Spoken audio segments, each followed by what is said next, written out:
you. Good luck on the last couple dungeons, Indy. You got this, dude. Yeah, you got this, Indy. Speaking of which, he's heading into Sunken Shrine as Chaos sinks into the ground. He's heading under the sea. There you go, I got to say it this time. Yeah, you got to say, yeah, there you go. Yeah, yeah, it could be our guest. I wonder if we can pass this on to the 13-2 team. I wonder. Just keep it going.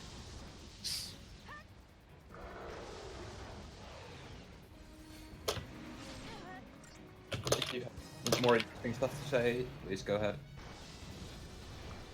Yep, please introduce yourselves, guys. Yeah. Sure. I'm Zero. I'm the commentator for, or I'm a commentator for 13-2. And I'm Vicky. I'm the winner. I'm Kanri. I'm the other runner for 13-2. I'm just going to play the role of commentator for the time being. Meanwhile, go Indy.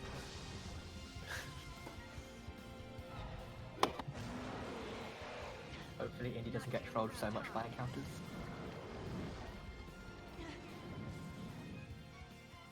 It's not looking great so far. No, it's not. I mean, we've got to be impartial with team commentary, so let's hope for even amounts of unrunnables. Go, Indy! Never give up.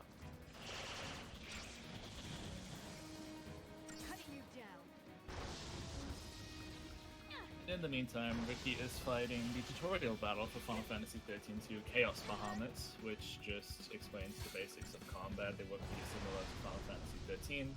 They have an ATB bar that constantly charges up, and then you can queue attacks into it that will execute once the ATB has reached all of the attacks that you've queued. For the first phase of the Chaos Bahamut fight, he's just going to use lightning strikes, because they do the most damage. There's a transition at half HP, after which he becomes a lot more aggressive and uses Humble Vice, which is a very scary attack. A lot of speedrunners like to try and just reset until they get a Chaos Bahamut fight where they don't have to heal, but of course this isn't very marathon safe. So now he's on the second phase of the fight, where we're essentially just trading lightning strikes for focus bolts, and there's a very interesting thing that can happen in this fight, which we're going to try and provoke to happen a lot of time, which is, if you're getting attacked while you're trying to cast a focus bolt, the focus bolt goes off, but it gets knocked out of your ATB, so it still happens, you still get the damage, but it doesn't actually take the ATB away.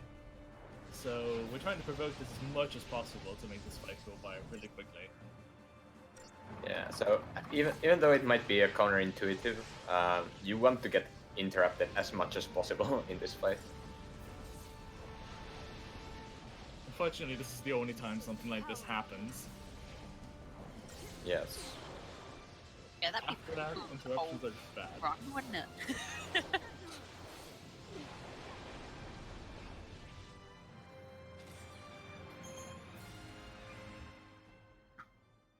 Meanwhile, Indy's making his way to Kraken. Yep. You guys, are you nearly there now? I wasn't paying attention to the floor. Which floor are you on? Giant X, Light X. Ah, cool. Getting stuck on Sahagan Princess. Yep.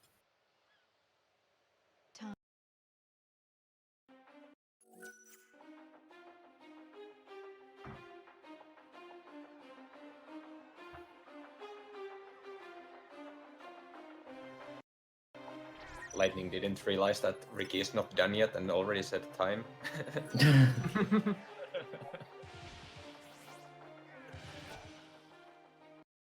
Maybe she just has really high expectations. But I mean, she was done. Now we are on to Sarah, the next runner of the 13. Backup runner. She understands what relay is about. But yeah, Ricky is now at the Necton fights. There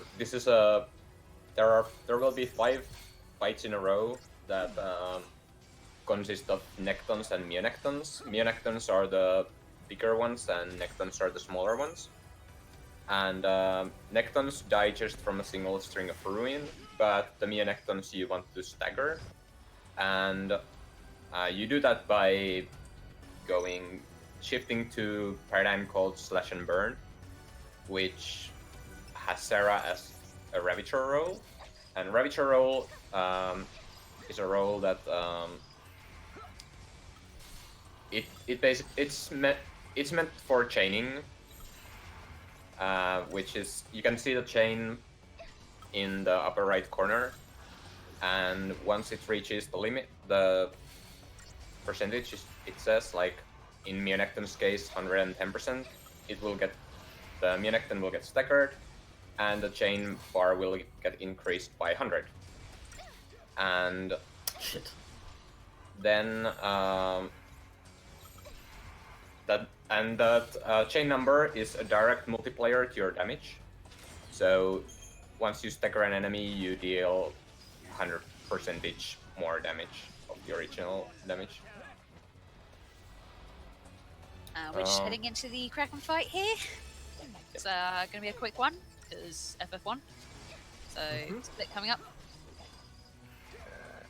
No, Kraken's not split. Is it not? No. Please ignore me, Kraken is not split. The next split is Tiamat. I mean, air boss, water boss, Yeah. it's just the same thing. They're all but, blending like, together. I mean, air is just condensed water, right? I God, mean, chat's gonna erupt with scientists sure. right now. Sure. Please don't kill me, chat. I mean, you should be I haven't prepared done for the ire science of that. Oh no, Swansea is not proud. Final Fantasy 13-2 has just time traveled to a time where the Kraken wasn't split. Don't worry about it. Don't pick on my science when 13-2 is playing right now.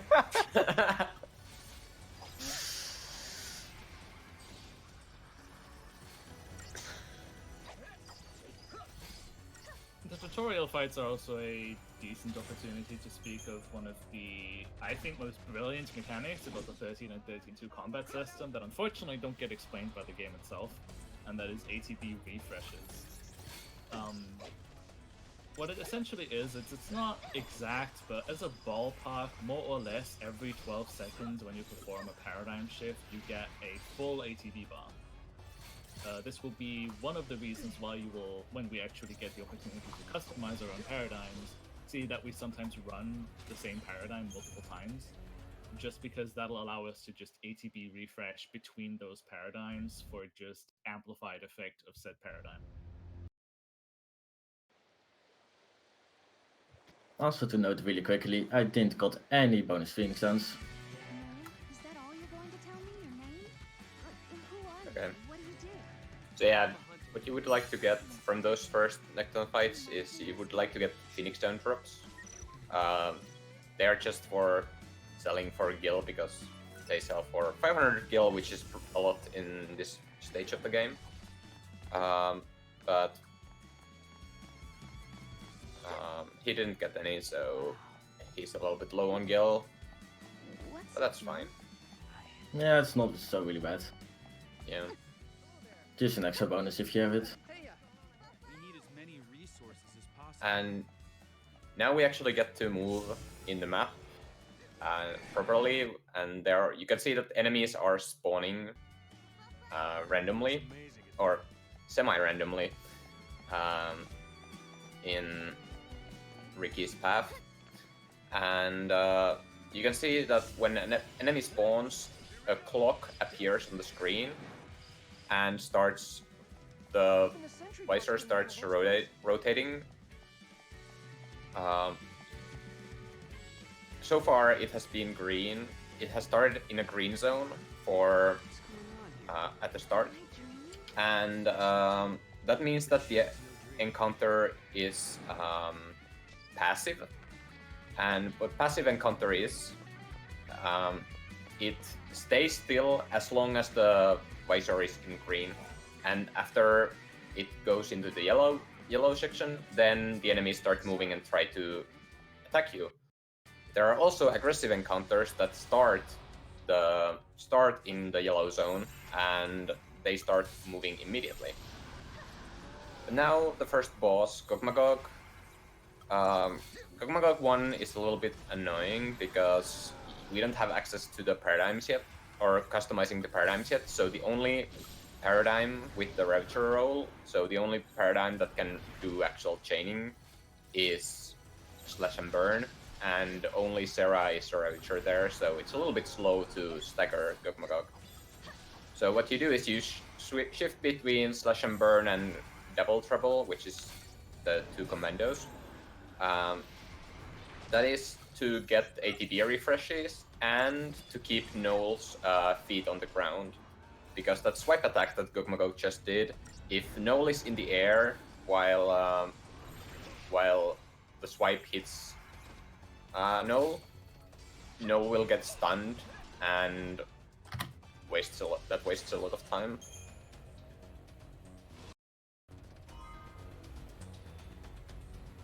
Indeed, just learning the language.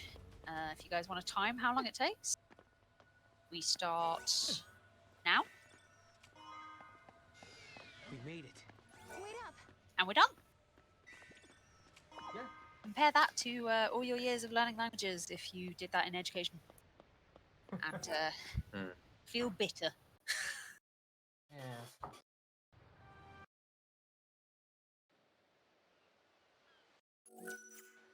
I wish I could learn languages that fast. Wouldn't it be great? Don't we all? Don't we all? But Backside is off limits for now. Well, shouldn't we check it out though? I mean, I suppose if you have to go to a sunken shrine and rescue some mermaids and kill a giant tentacle boss, and more to the point, breathe underwater, which chat's just established is not possible, then maybe you should get to learn in 3 seconds for your troubles. yeah, we can only dream, and as we all know, a dream with a wish your heart makes. That is true. So Ricky is doing his first menu of the run, and he started by Prove that it's true. leveling up the Serra and Noel's Ravager role, and we level up only Ravager. We mainly level up only Ravager in this run because we want we want to use magic for the most part of the run, and Ravager gives most magic boosts. Oh no. Yeah, Sorry, Indy getting trolled Indy- by NPC. Indy just got maximum troll by Priestess. Some of them control you for 1 tile, that one control you for 4 tiles. Also, we want to get the high-level Ravager skills as early as possible, so we can start using those to deal a lot of damage.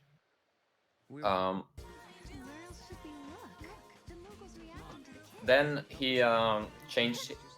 He was able to change the paradigms finally, which got unlocked after Gogmagog, and he set a bunch of paradigms. And if it's not clear, paradigms are a set of roles that the characters have. So each party member is assigned a role in a paradigm, and you can have 6 different paradigms per fight.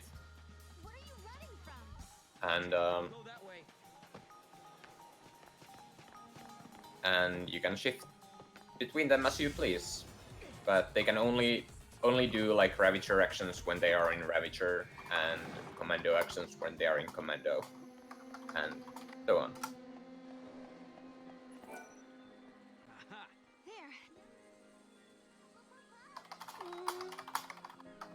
Andy just heading up the Mirage Tower, which he will be heading to Kraken, which is actually a split. Good Tiamat. Tiamat! Oh, jeez. This is normally the point where I start complaining about when the last time I slept was, but I won't do that to you guys.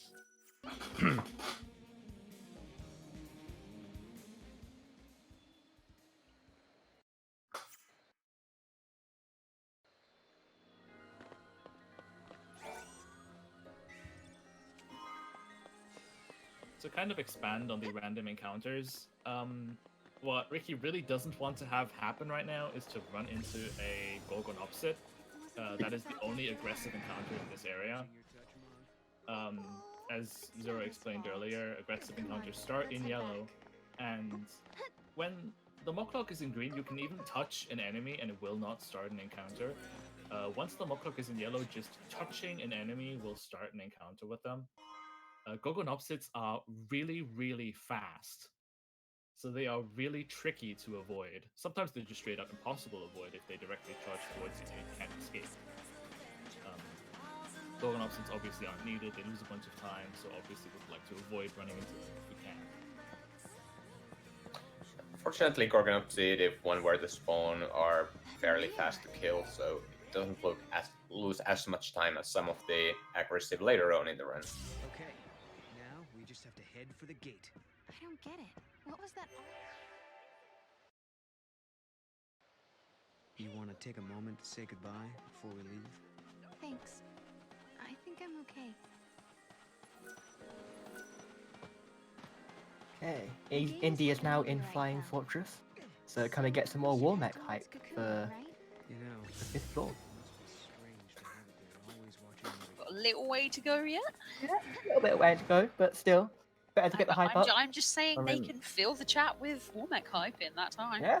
Or, yeah. or honestly, I don't want to win this race. All I want for Christmas is Warmech. Yeah. So let's get some war mech hype. Still not Disney, but I'll Team take war it. mech. Yeah. Team war mech is best team. I'm glad we found the artifact. Maybe you'll get a Warmech if you wish upon a You star. don't like your friends and the way they act? Understandable though. Guess it's not every day somebody Memes like will me never drops in end. from the future unannounced. So Ricky is now approaching Gogmagog 2. Everything's been wrong for the last Works essentially the exact same way as Gogmagog 1, except that he's now put up a, I think causality barrier it's called, Yes.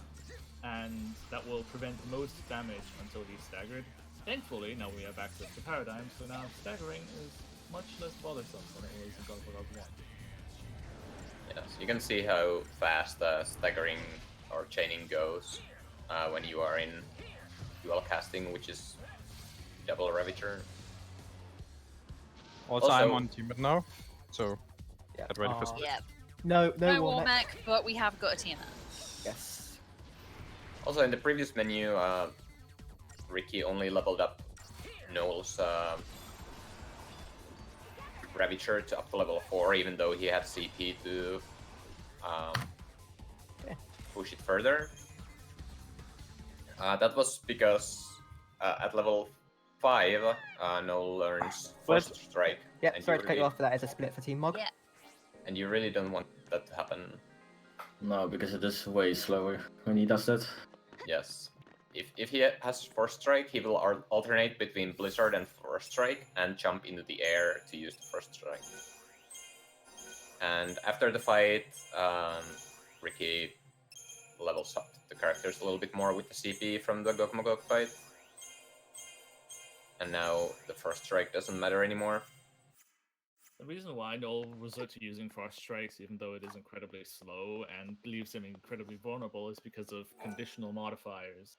They're essentially certain rules Are you sure you're to ready? chaining You know, spells and once we go attacks through, there might be that no will coming give back. you some bonuses to your chain if you meet them. For instance, there's a conditional modifier for hitting alternating spells. So if you hit Blizzard, Blizzard, Blizzard, Blizzard, you're going to generate less chain than if you were to go for Blizzard, Frost Strike, Blizzard, Frost Strike. It's the same reason why Sarah went for Fire, Thunder, Fire. So that is to some extent why we don't want him to have Frost Strike, because while it would be more chaining per spell, it is overall slower and leaves him really vulnerable.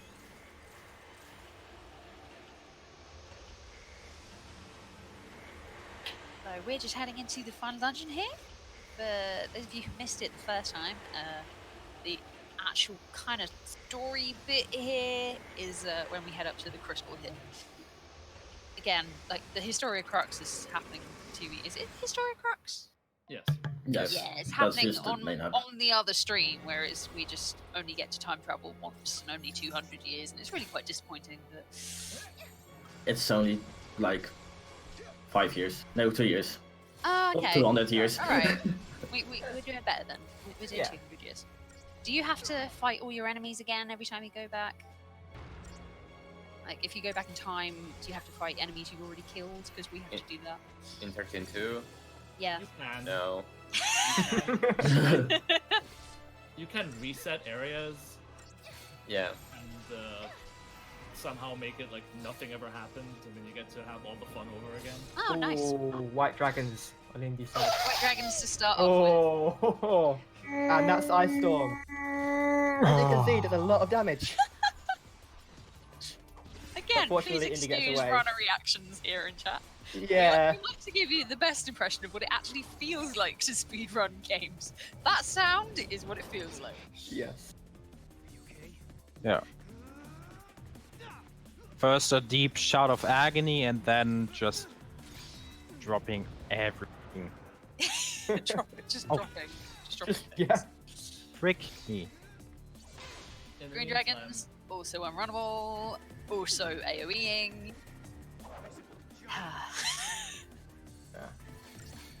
Ricky's Indy currently opting to fighting try and Paradox run. Alpha. And the Paradox Alpha fight, you just spam Ruin. There's no need for chaining here because a couple of seconds ago there was a quick time event. There are actually 2 quick time events, well 3 technically if you count the ending one in this fight. The first one will give you buffs if you do it correctly, so obviously you want to do it correctly. The second one will instantly stagger, which is why we aren't bothering with chain. And then the third one is just there for extra fluff. It finishes the fight. Fairly straightforward. It's just you literally just ruin the day.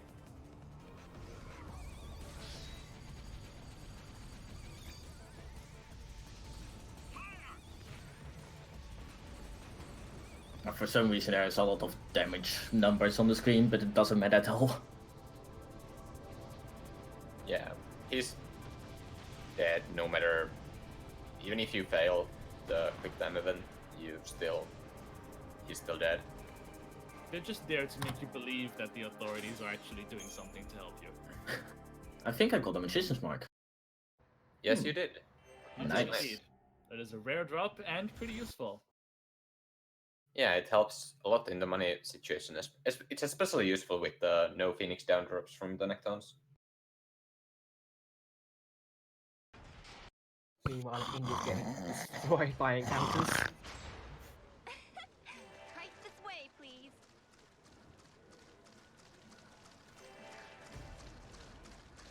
A lot of unrunnables here. Yeah, I was. Am I right in saying you haven't had anything that's runnable so far? Apart from the white dragons, but Does that count? no, not really.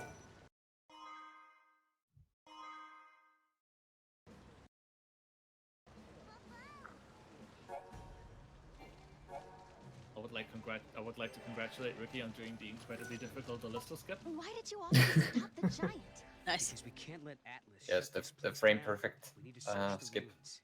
There might be other gates we can use.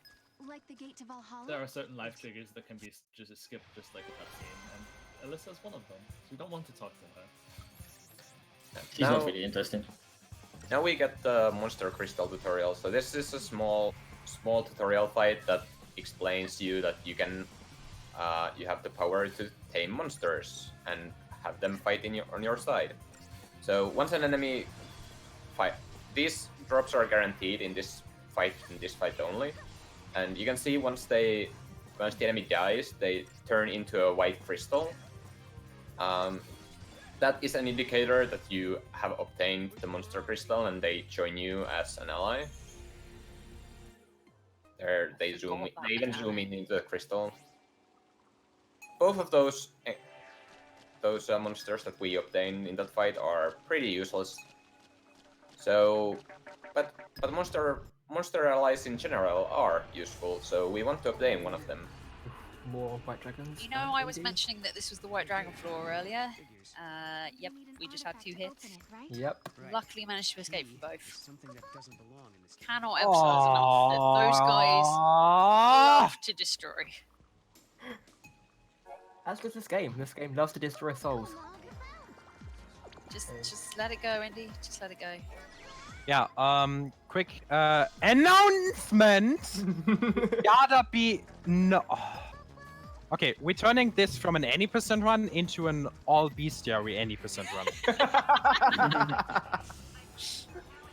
Isn't every SF1 run an all bestiary run? Oh god. If I get fire Oh elemental boy. run, no. So Ricky found Nectons, and Nectons are things that right? are monsters that you actually want to tame, and Ricky got very lucky and got the first try Necton. So Yikes. Team Choco wins. With all those earth elementals, yes.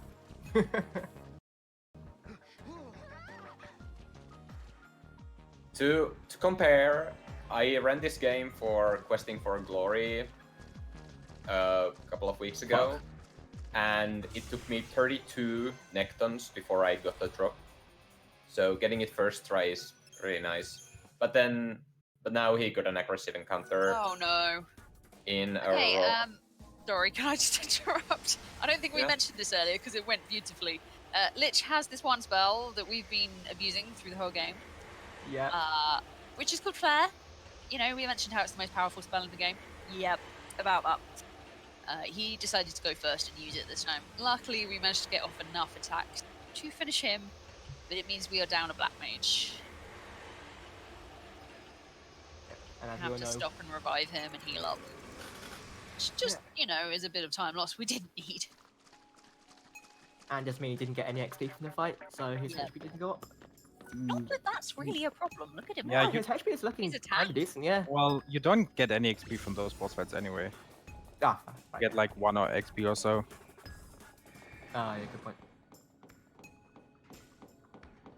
So- The HP's looking okay right now, so.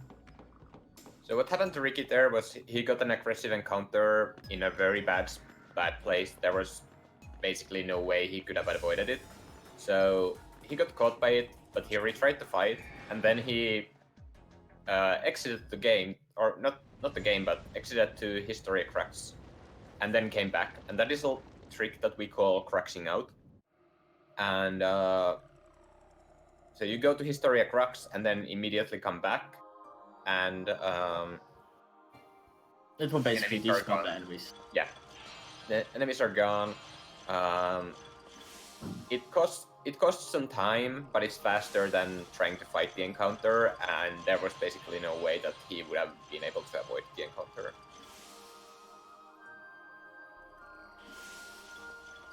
Basically, if you run into an aggressive that takes longer than 25 seconds to beat, then it's just usually just better to crux out.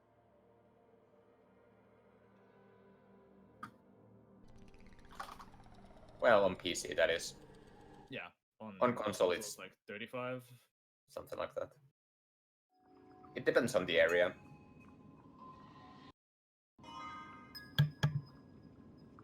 Indy just making his way through the water level maze.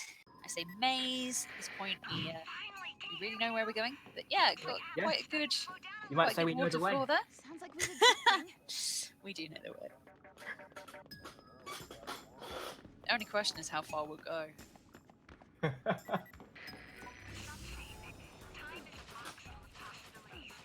We don't have much time, so we've got to get it all out now. You know what I think? Maybe we're just one of those possibilities, waiting for the box to be opened. Alright, Tiamat And I think 2 is coming up next, and then after that is Chaos. So, can we Yeah. get ready? It's only Coming up, Kanri. like 4 minutes or so, but still. Hopefully, assuming Chaos doesn't decide to display why we all hate him. Yeah, He was really quite nice too. For all. yeah. He- First moment forever. He better behave. The main dangers with Chaos is if he decides to punch your black mage in the face, or punch if you've got a weak ninja, punch them in the face. Basically, if he punches anyone in the face, he can just really With a hurt crit, them. yeah. Yeah. His physical attacks can critical, which then obviously does twice as much damage, which we really can't take at our level. So So Ricky just did a little shop right there. He got rid of his Phoenix Dance for money and bought some extra greens that we're going to need later to mount chocobos to travel faster and avoid encounters, because riding on chocobos does not increment the step counter, therefore you cannot spawn any encounters while you're on a chocobo. As well as some potent droplets, which are materials used for leveling up monsters, because your monster party members don't level up through conventional means. They are essentially just fed these materials and will then level up. And we get next turn to the end of the stage, the end of the first stage, so that we can get an ATB increase on him so he can attack more often. Yeah, most of the money that we get throughout the run will go to feeding our monsters.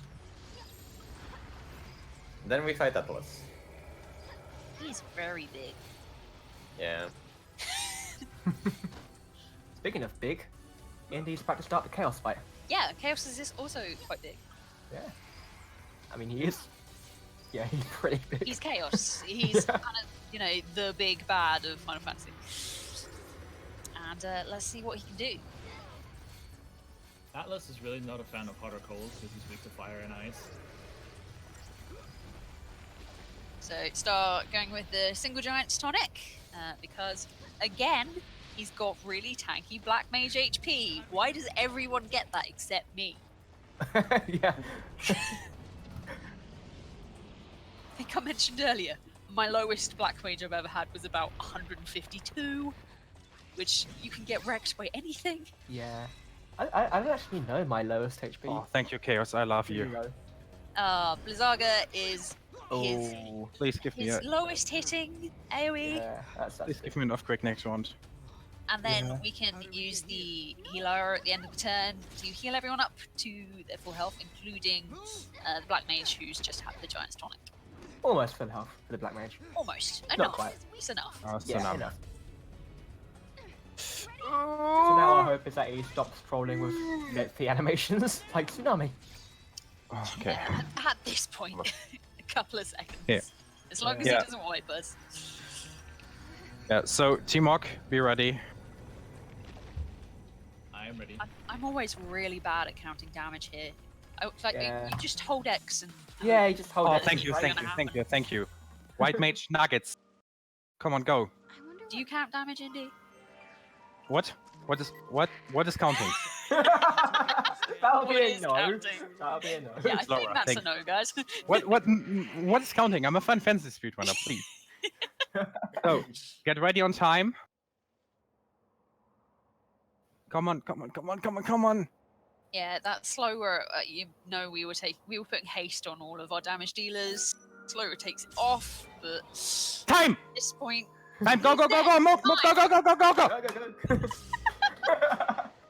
so excited. Good job, Indy. Yeah, good job, GG. Indy. Good job, Indy. And good luck, Kanri. Thanks. Yeah.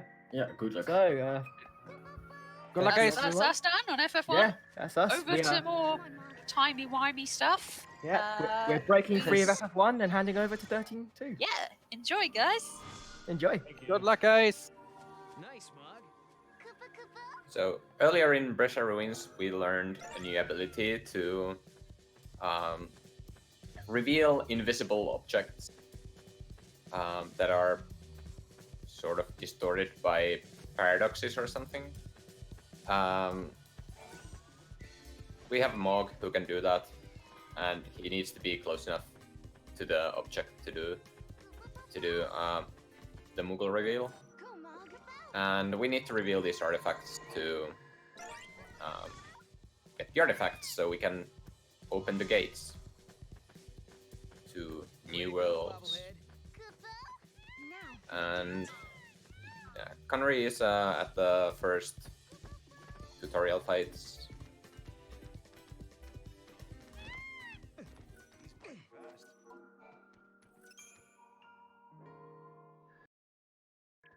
And Ricky is opening the gate to Sunlight. Even we opened the gate to Sunlight, we are actually not entering yet. Yes, that is true. We only opened the Sunlight gate because we happen to be in Brescia Ruins. It's faster movement-wise to go there first.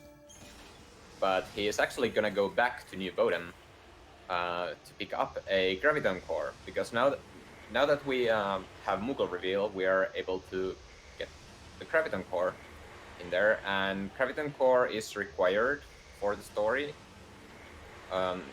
You're required to get 5 of them in total, and I believe there are 8 in total in the game, of which yeah, something like that. You have to pick up 5, and this happens to be one of the most convenient ones. Unfortunately, we don't have Moogle Reveal when we're here the first time. That would be too convenient, but at least we don't have to go through 2 optional areas to get this one. Got a ton of resets in just there. Yeah.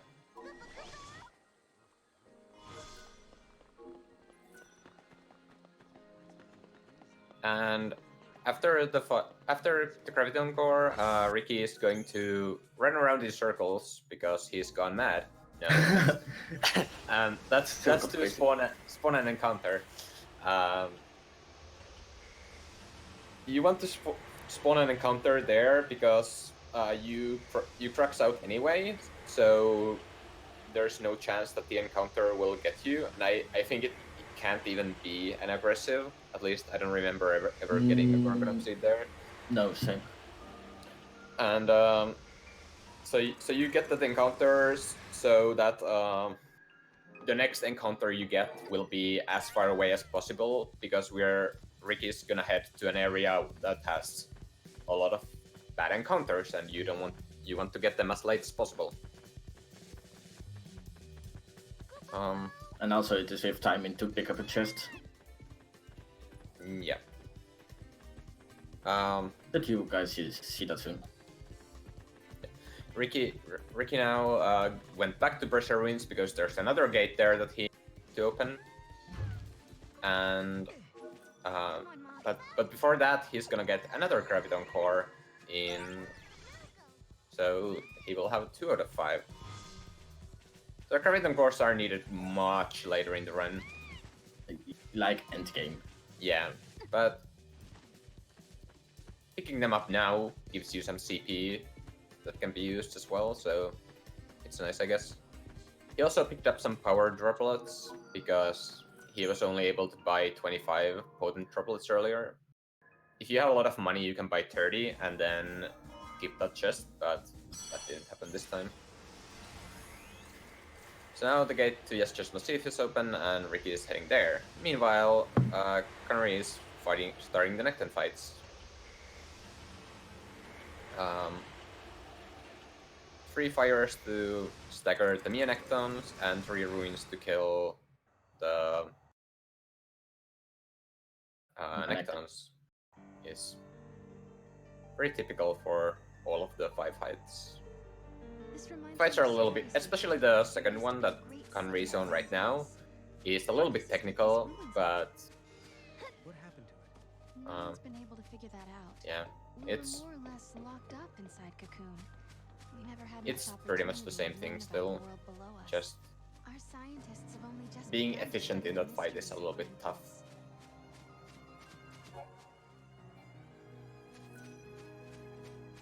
But yeah, Ricky is now at the Eschas, and it's dark here, as you can see, and there are searchlights. So how it works is, if you're at or near a searchlight, the Mog clock will actually go the opposite direction. But if you are in the dark area, it will go down really fast. So with the encounter that he spawned in New Bodom, the pattern tends to be good, that the enemies spawn close to the searchlights so they don't move. But yeah, it sometimes doesn't happen the way you want to, but most of the time it's fine.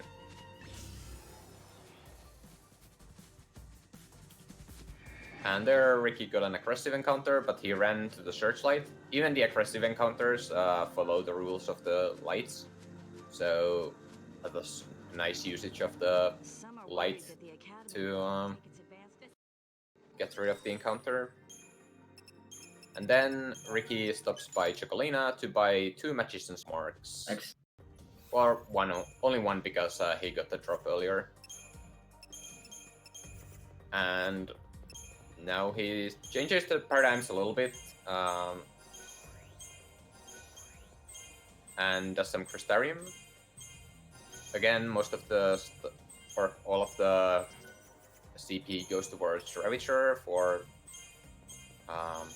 Sarah and Null, and Necton will get the 8 mana slivers that Ricky picked up earlier, or actually 7 of them because the next level would cost 2.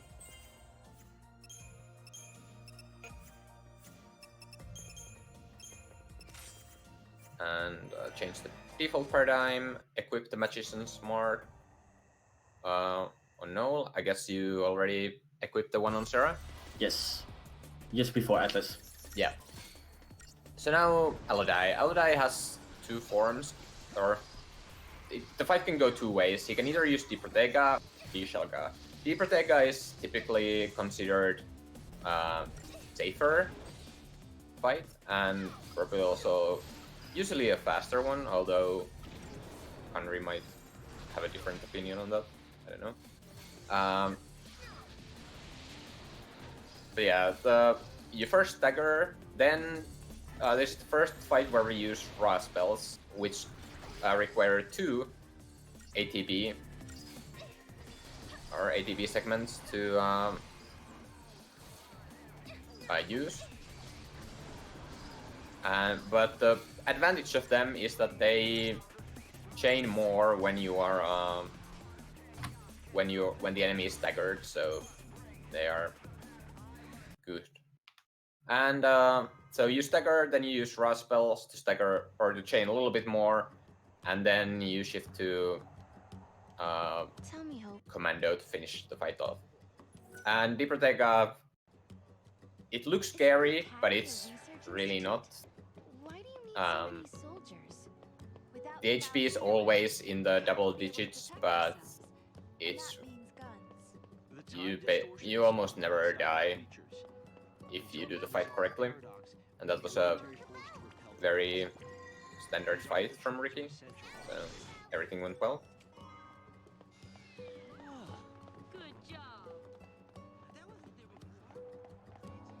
While Hope is walking, you have to wait for Hope.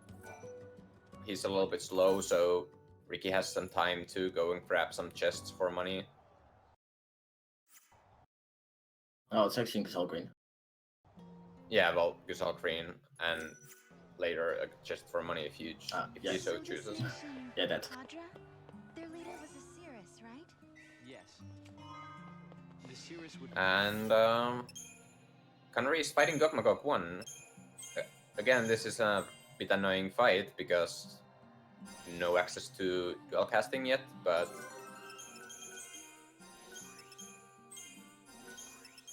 what can you do?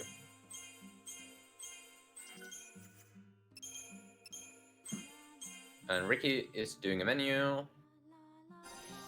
leveling up Ravager for Null, and getting a second ATB or a 5th ATB segment.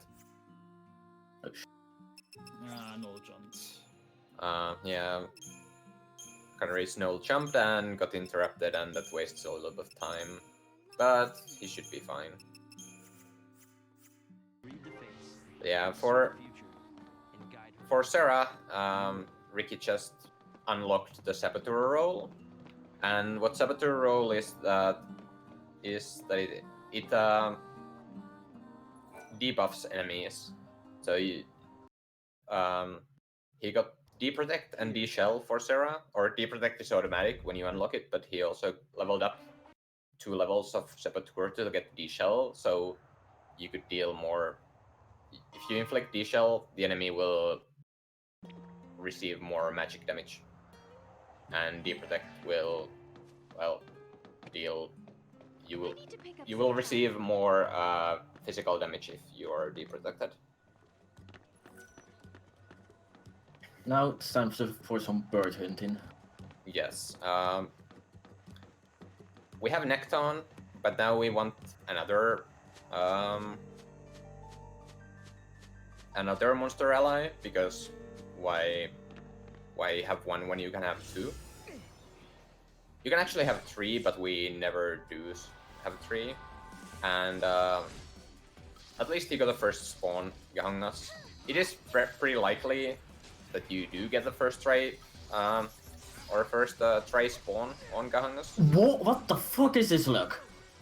Did you get... Yes, I got it. Oh wow, first try Gahungas as well. Team Choco wins, I guess. That is pretty lucky. It doesn't happen very often. Yeah, Gahungas is 20% chance to tame, so 1 in 5. He got like that. This was perfect luck. He got Ricky got the single Gahungas with the single Gandayax, which is the fastest fight of all the 3 possibilities that have the Gahungas, and he got it first try. So There's no way I could live in a place like this. so that was really nice. Yeah, normally you can be stuck on this fight for like ages because the Gahungas is just not doing his work. Yeah, Getting this kind of luck is well, it's not scientific, but it's roughly 1 in 60, just to put it into perspective. yeah, both first try Necton and first try Gahungas. And getting the short encounter. That too. Oh yeah, that too.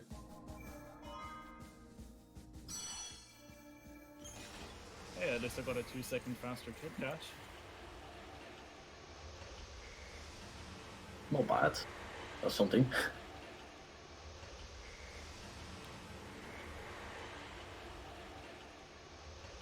Yeah, like Gahungas can theoretically it can take forever, but I think it has taken like 15 minutes at worst, so getting it first try is very nice. It's very nice that you don't have to worry about it. So what Gahungas does is Gahungas is a synergist, and what synergists do is they buff your characters. So how the fights are gonna go now is, oh, Kanri got a bad Gorgon Obsidian counter. How did he jump from that angle?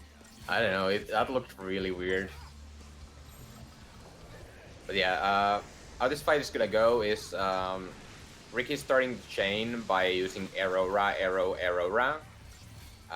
In that order because of the alternating spells. And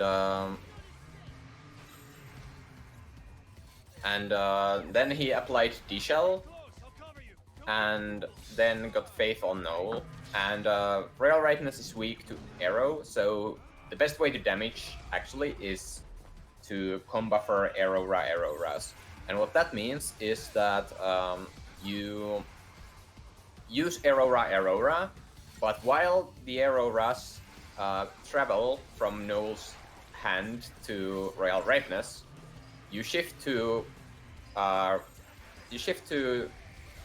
Aggression, which has Null as the commando role, and then it gets the damage is calculated when it hits the enemy. So what happens is that you use Aurora while you're in Ravager, you shift to Commando, and you get the Commando roll bonus, which more than doubles the damage on the Aurora. And with Royal Rightness being weak to Aurora, or Arrow in general, it you can deal massive damage with that at this point of the game. And that's the reason why we level up mainly Ravager and nothing else actually. Yeah, mainly Ravager, and we want to get as much magic as possible for Serena Null. Meanwhile, Kanri got another aggressive Gorgon Obsid that caught him. Bad luck there on Team Mog. XIII-2 does not want this to be a close race, it seems. It's pretty incredible. It's being pretty cruddy for me so far. No, but that can change, maybe, I hopefully. still don't understand how the first Gorgon officer jumped onto the bridge from that steep an angle. I've never seen that before. The second one just spawned where I couldn't escape. On the bridge, Yeah. you cannot escape. It's impossible. The second one looked normal to me. The first one was a little bit weird. And I got an encounter on the Phoenix down chest. Thank you, game.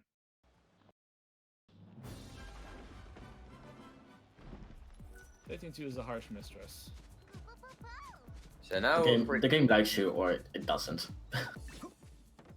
So now Ricky has the ability to throw Mog, and how that works is you can throw Mog and at a chest, and Mog will get that chest for you. Look at these guys. They sure know how to stay. The downside is that if you get an enemy to spawn while Mog is away, the Mog clock will go down really fast, and you can really easily get timed out or get caught by the encounter that becomes aggressive really fast. And Kanri is fighting Gokmagok 2. Really? Got staggered, and then kills with commandos.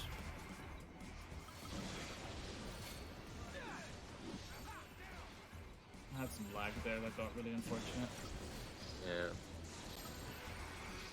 And Ricky's on the first mini-flan fight. Mini-flans, like Royal Rightness, are weak to wind, so the strategy is to instantly shift to Malevolence, which is the role where it's the paradigm where Gahangas is, and that way Gahangas will cast Faith on Null, then use Aurora and combo for Aurora to the mini-flans and try to hit as many mini-flans as possible with the AoE.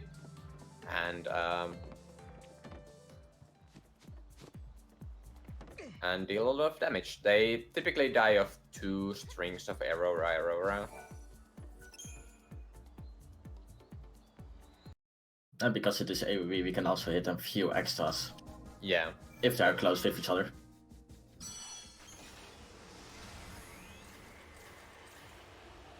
And now Ricky is heading to Coliseum. This is a weird place where it's mostly DLC stuff that's happening here, but you do have to enter here to get the... Is it White Hole Fragment or Black Hole? White Hole Gem. Black you get from Feral. Yeah, I just didn't remember which one was which. So White Hole Gem, you have to get it, but there's nothing else you have to do there, so you can go straight back to Sunlight.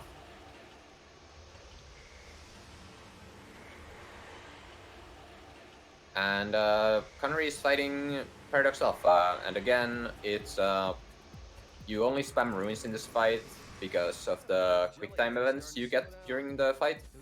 The first one gives Sarah Faith and Bravery to Null, and the second one will stagger Paradox Alpha. And while you do, because of the stagger one, there's no really need to chain at all the fight. And there you can see Ricky throwing Mog for the chest. That's just me throwing T-Mog away. 7 vitality chips that will be sold for money.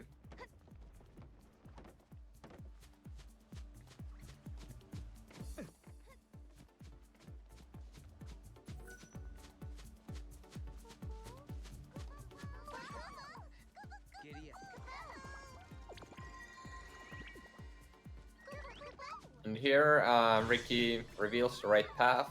There's the mini-flans are blocking the way, and then throws for the chest, and then runs through the path that he opened. I lived at the end of days. I've seen how it ends. Hey, this is where the flan we're trying to get to. And there's our artifact. This is basically just the same stat as before. Just go to Malevolence and to Avala's combo turn. Yes, the second mini plan fight is exactly the same as the first one, except that there's less mini plans.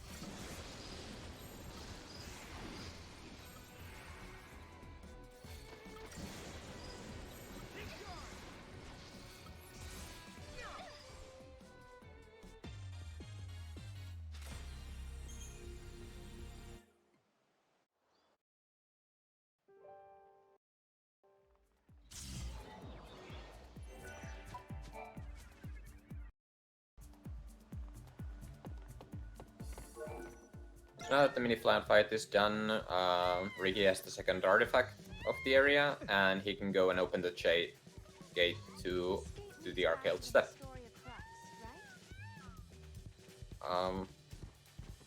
Jay did not get as lucky as Ricky did, and he did not get the Magician's Mark. Magician's Mark, yeah. Hashtag never lucky. From my own history, the pillar was gradually eroded over centuries before civil war finally toppled it. Did your history books happen to But I too managed to skip Alyssa. No. The I radiant could. thing is eating through That's the good. But you know, appreciate the things I have instead of mourning the things I don't.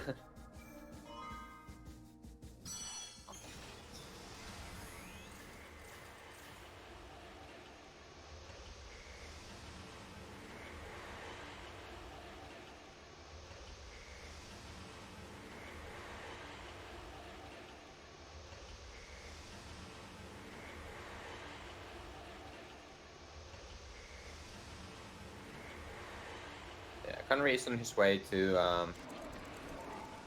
the Monster Crystal tutorial fight that again teaches you how to tame monster allies. We should talk to those people. Maybe they can tell us what's going on. Good idea. And let's hurry before those That Choco fight, monsters they have begin low to enough spread HP that you violence. can just kill them with ruins. Especially the Gate Sith, who's a medic, he will heal himself if you don't kill him fast enough. And so you want to take care of him first. I think he can also heal a Spurk if you try to kill the Spurk first. Yep. Oh, walk. And Ricky picked up the Grimoire hat. Grimoire hat makes potions heal for more HP. It's a really good piece of item whenever you need healing. It makes medic roll totally unnecessary. Can somebody tell me why my camera just did a 180 in the middle of the cutscene skip? Let's go exterminate. I did not see that. That was incredibly strange. Also hashtag things that never happened before. Did you get an aggressive encounter? Yes. Ah, okay, I see. So, Kanri also got an aggressive encounter and had to Rax out to get rid of it.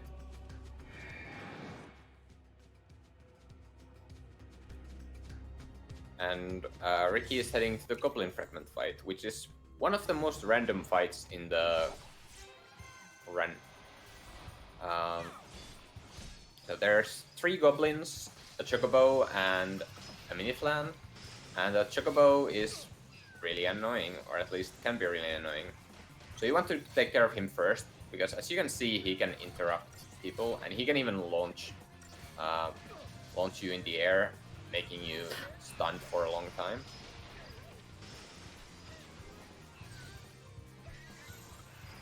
And unfortunately, Sarah died. I think. Yeah, no. No died. Oh, that's weird. Also got Lot first of- try A lot of the. Oh, nice. Oh, with the Jake- Phoenix down So too. Kanri got lucky and got necked on first Renekton too. It's Yeah, turn around. It's time to Ricky's a run back. little bit in trouble with the fight because. Yeah, I died. Oh, you died. And I didn't have any Phoenix sounds for now, so Yeah. That's bad luck. yeah, that doesn't really happen often. Yeah, it's really unfortunate. That fight can just go wrong if it so decides. Kanri got another aggressive encounter, but What? How did that crocs out? How did that time out? oh, that time he's timed out. So what happens is Moklock went all the way till the end, and what happens then is you get locked into that fight and you cannot retry. So you can't go away. You can't try to dodge it again, and you can't. He's also not poisoning anyone, which isn't helping. You can't crash out either. So what he's going to do is he's going to intentionally get killed, and then you can retry after you die, and then the enemies will get despawned as well. That was just That's really one way. unfortunate. Yeah, that's one way to get rid of the encounters. It's The second judging couple. by the Sorry. Yeah, go ahead. The second, looking at the minimap, the distance between me and the closest enemy should have been close enough to despawn the encounter, but sometimes, especially when the Moklock is running out, the game's very finicky on the judgment, so I guess I just got really unlucky. Yeah, it looked fine, but I don't know. I'll have to take a look at it later to see how far it actually was.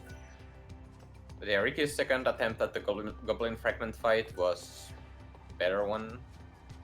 It still wasn't ideal fight. Like, ideally you would hit all of them with the AoE attacks, and then the fight can be actually pretty fast, but it's very random fight.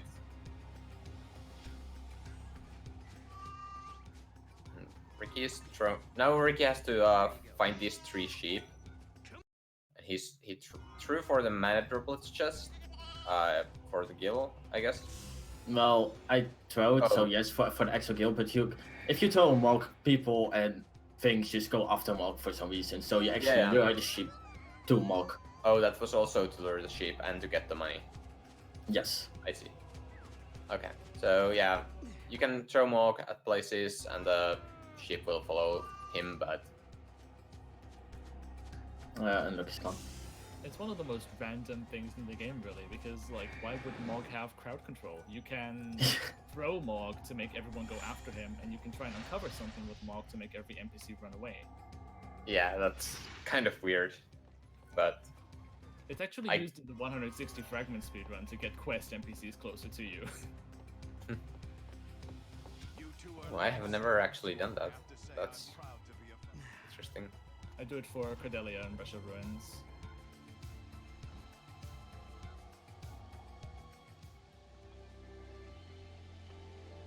So yeah, now now that Ricky's done the quest, the villagers or the hunters trust him now, and he can operate. He has a permission to operate the weather machine, and the weather machine is needed to lure Ferril.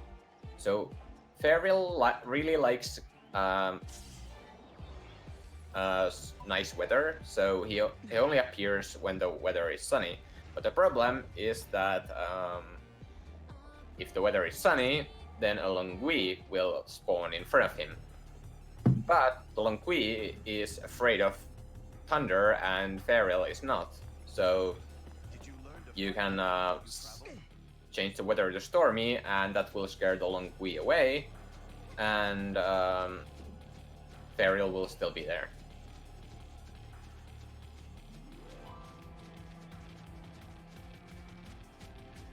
It was a really late spawn, but I don't complain. Yeah, getting a late spawn here is nice, because that means you don't have to force an encounter before Ferril. So that saves a little bit of time. And now Ferril fight. You start by Thunder, Blizzard, Thunder, Blizzard, Thunder to chain. And use change actually the Smart Bomb to make sure that you don't stagger too early, or that's at least the strat Ricky is going for. You shift to Patient Probing to tank the first move, and then you while he's in the air, Ricky goes into Malevolence to get Faith on Noel. And after the big move, you can Ricky staggers him and then starts spamming Blizzara Blizzaga and combuffers Blizzard Saga with Faith to deal a lot of damage. Feral is weak to both Blizzard and Thunder, so Blizzard Saga is ideal to use. And the scary thing about Feral is that you have to kill Feral within one stagger, because if you don't, he will just kill you.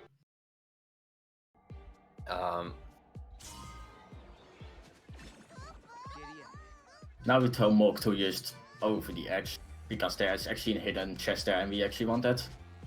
Yeah, that chest contains like some monster materials that will be used sooner. And then Ricky runs to a specific spot before leaving Archival Step. And that will be explained later. Because someone special is there. Yeah. Meanwhile, Kanri just beat Atlas. How was your Atlas fight? I got the fast stagger. I ATB shifted into the final paradigm a little bit too quickly, because when you do Fire Up Lyra to get some bonus damage, and you have to be really precise with your second Fire Up combo buffer, otherwise you don't get an ATB refresh. So it probably cost me a second or two, but other than that, pretty standard fight. Yeah. So there's one thing about the Atlas. After Atlas, there's the quick time event, and you actually want to fail the first one because that makes it faster, and it doesn't matter at all if you get all of them correct or not. How can you say that? You miss out on an accessory. Oh yeah, you miss out. No, you don't even get an accessory. You get an adornment. Well, yeah, the adornment for the that's what I meant. Yeah, accessory for your monster. Yeah, and it doesn't do anything. So. What do you do if your monsters aren't looking absolutely dashing and fashionable? That is the real endgame here, let's be honest. Yeah, I mean, it's a speed run. I'm sure it's faster to get the adornments, maybe? I don't know. But yeah, Ricky did a menu to get Aeroga Tomato, so now he has a tier 3 spell for Tier 3 wind spell, as Mutant Tomato is weak to arrow. That's where all the other Flan type enemies so far. And Mutant Tomato is also a little bit random because he can do an attack that launches everyone into the air and wastes a lot of time. But now he's just, for Ricky, he's just content with whacking Ricky in the air, and then once he's staggered, you can actually launch Mutant Tomato with Aeroga, which is pretty nice. And that seemed like a really good fight. Yeah, it was a pretty nice fight. That was less than 50 seconds, I think, if I saw correctly. Oh, I didn't look at it.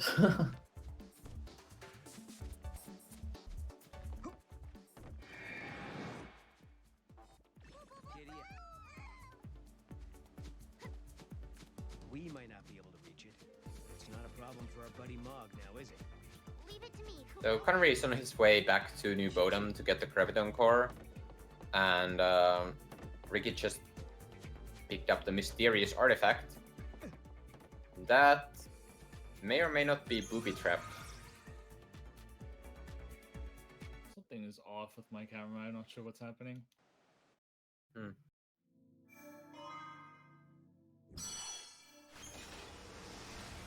It's going to be pretty risky for me here. My step counter is incredibly high. I have to dismount the Chocobo and hope that Sarah doesn't take a step forward, otherwise there's a high chance that I spawn an encounter right then and there. With how the encounter patterns were in the tunnel in Gresham runs. That's like how far back you have to think. But she didn't take a step, so I'm fine. Yeah. Sometimes also Null can be annoying and push her around that will lead to an encounter. Seems like you had a lot of steps. Yeah, the step counter is a little bit weird. From my understanding of it, it is essentially just a procedural chance to spawn an encounter on your next step. It starts incredibly low and then just gets exponentially higher over time. So there's a certain range to when it's more likely that you'll spawn an encounter. It takes a lot of steps for it to actually, well, if it ever reaches 100%, it would be incredibly unlikely Did they really want that you an wouldn't spawn an empty, encounter dead beforehand, but world? that's more or less the gist of it. It's like you take a step and you have a like 0.001 step, 30% chance to spawn an encounter, and it just goes up and up and up until you eventually roll the dice and get one. Yeah. There are some areas that don't follow that principle, but we haven't run into one of those yet. Yep. So Ricky had a quick visit to Void Beyond. There's nothing really going on there, and now he's in the Puzzle Land, or Erba. So there are Erba in this game is full of puzzles. Thankfully, we only have to do one area of Erba in any percent. Well, thankfully, if you don't like puzzles, that is. And totally clock puzzles. Yeah. Here in this version of Erba, you have to do a lot of these connect the crystals puzzles. The puzzles are always the same, so we just have them memorized how to do them. They're not that hard to figure out anyway.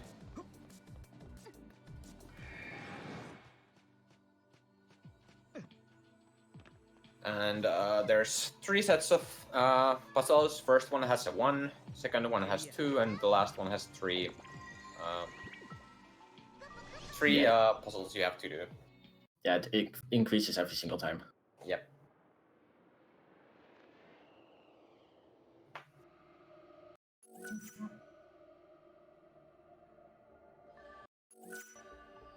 Another head scratcher.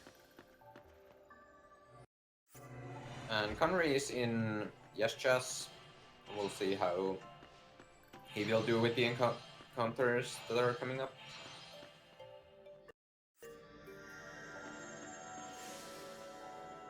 Again, in Yashchas, once you are in the lighted areas or very close to them, if enemies spawn, the mob clock will go the opposite direction that it usually does, and when you are in darker areas, the mob clock will go down really fast. My step counter is too low, so I actually have to force something here. Oh. Yeah, you got that first encounter really late. Or, yeah, really late. No problem. Hey, we did it. I almost grabbed the gate seal because 160F habits.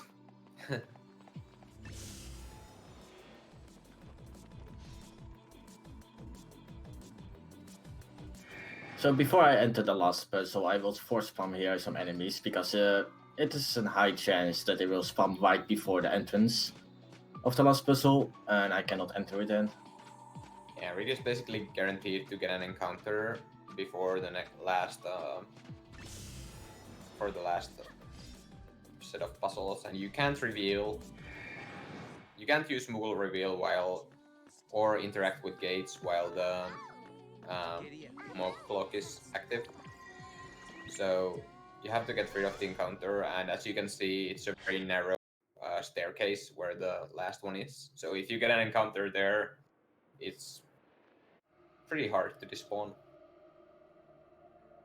Other than by cruxing out, and cruxing out wastes time.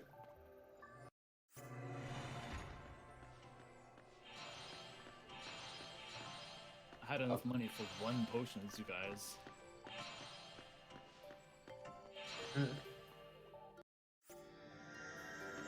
Yeah, Kanri is leveling up Ravager as we do, and Necton a little bit, then equipping Magician's Marks, and changes, and he opts to go with no lead for Alodai, whereas Ricky did Sarah lead. Personal preference, really. Oh, I got the Shelga. And he got the Shadowdeathfox fight, so they both got different versions of Alodais. So with the Shelga, you actually have to use a potion because Ringa deals more damage than Deepertega. Also, Ringa launches you if you are not in the middle of an action or paradigm shift or something else, like throwing a potion. Yeah, you have to throw a potion. And once the chain is at about 700, 650, 700, around there, you go to Trisaster, or not Trisaster, Aggression, and finish it off with Commando rolls. 18 and 24 HP, no big deal. Yeah. I climbed one of the shifts, so I lost a couple seconds. Yeah, at Dishelga, as well as Deprotect, the HP at the end of the fight is really low, but it's usually very safe. You have to get like max rolls on almost every attack for Sarah to die. It has happened before. It's not fun, but it's incredibly unlikely.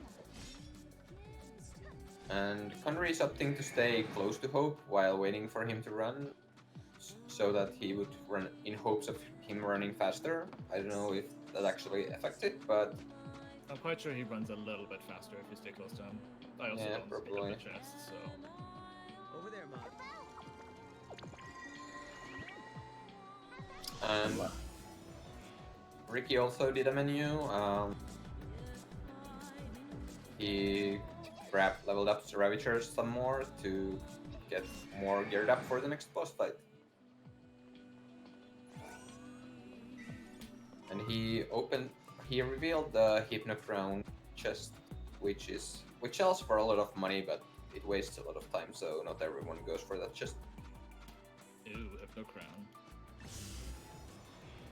I'm like 150% sure that Kanri is not gonna go for the Hypnocrown chest. That is very correct.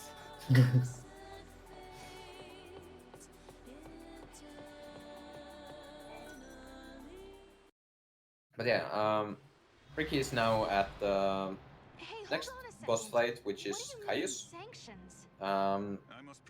So Caius at Erba, he will start the fight by shifting to Malevolence, and for the first time in this run, he will use a Feral Link. You do a couple of quick time events, and in Gahongas' case, you will whole your party will get a bunch of buffs. Most importantly, Protect and Shell and Vigilance, I guess. Then you chain or debuff chain and finish the fight off. And well, that's Caius. And then there's a cutscene that you can't skip because it's part of the fight for whatever reason. My theory is that they planned to have quick time events in this cutscene, but didn't for whatever reason, because it looks like sort of like you would have like some inputs here, but I don't know. Yeah, it's only like the only fight that you cannot skip anything, so it's kind of weird. And Kanri is at Gahongas, so let's see how he does.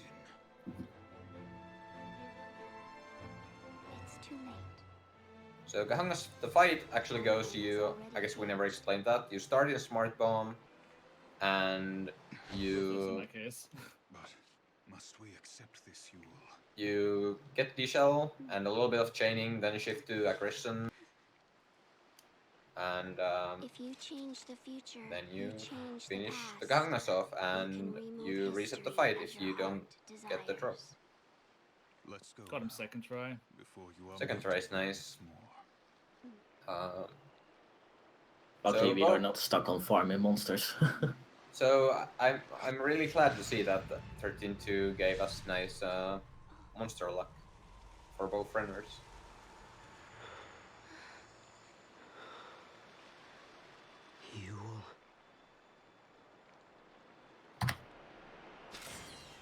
Essentially, I do the fight a little bit differently. I run Ruthless and then one aggression wide, one aggression cross. I get D-Shell up and Ruthless while I spam ring.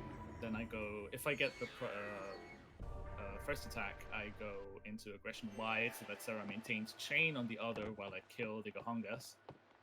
And if I get it, then I still have the chain up on the Gandayax and can finish it off faster in aggression X. Oh yeah, I saw that. I thought you were doing it a little bit different. I at some point sat there for like, I think it was 2 hours just grinding Gahongas just to figure out how to cut down the battle time for me. Yeah. It is nice because it is very important that you have fast Gangases. Because of how many times you have to do the fight. It's like every second you save just multiplies as your RNG gets worse, so it just kind of counteracts bad luck and makes it more consistent.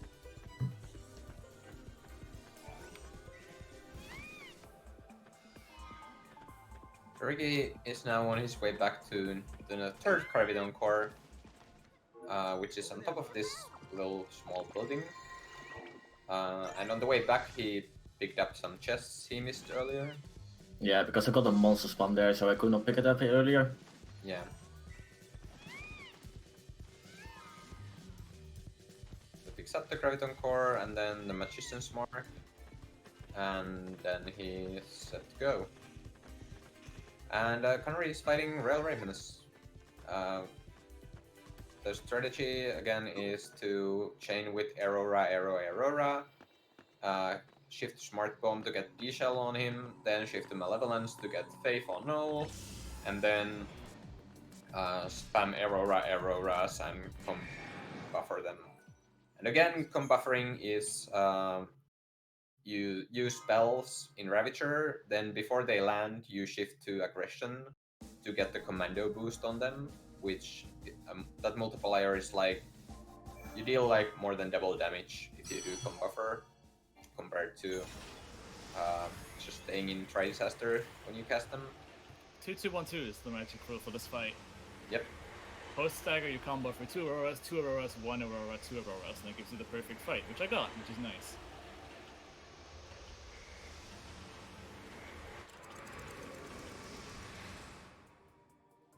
It's kind of become my mantra whenever I do this fight. I just go through my head 2-2-1-2, 2-2-1-2. Never existed in the first place.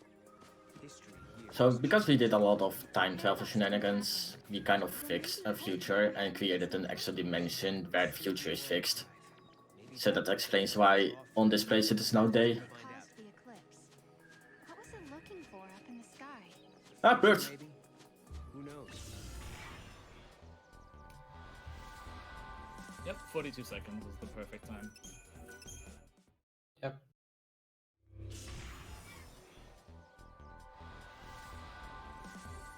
So Ricky is having a little bit of trouble with an aggressive encounter that spawned right before the trigger or the safe zone in Just. Yep, I was literally one step away for respamming. Yeah. It took him three times to escape, but that's still faster than Craxing out, I think. Yeah, something like that.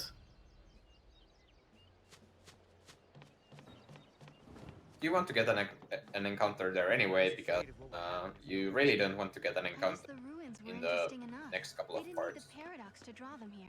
Yeah, totally right before the gate. Yep. The area I just ran past is kind of weird. Just after you exit the, I can't remember if it's a Jabberwocky or a Bandersnatch. Is there a new but, discovery or something? if you throw Mog, then the game will give you a police siren out of nowhere and tells you that if you throw Mog while you spawn an encounter, the Mog clock is going to drain super fast, and then it gives you an encounter just to spite you. Yeah. So if you really don't want to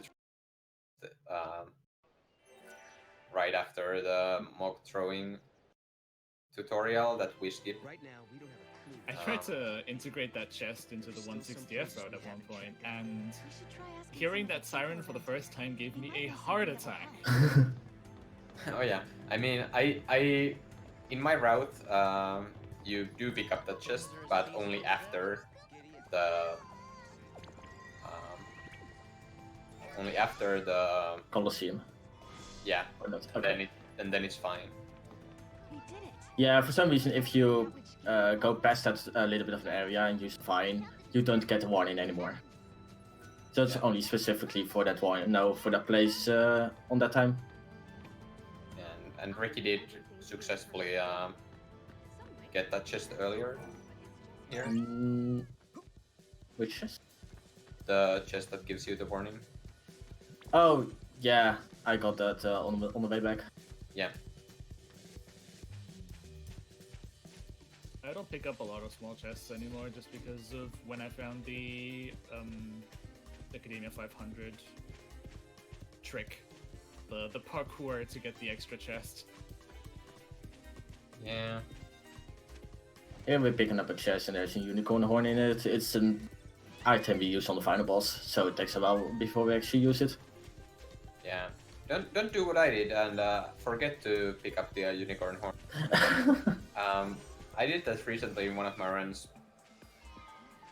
I don't remember if I could have PB'd in that run if I hadn't forgotten the unicorn horn or not. But I was on a pretty good pace and then I forgot the unicorn horn. Because what the unicorn horn actually does is just remove it out of the debuffs you have at the moment. So it's actually really good. Yes. So now Ricky is on his way to Augusta Tower 300. That's a little bit of a boring area. There's not much going on, but you have to go there to get the access key to an area later in the run. It's usually really straightforward, and there are not even any aggressives. Like, there can be aggressives, but it's very unlikely that you get one.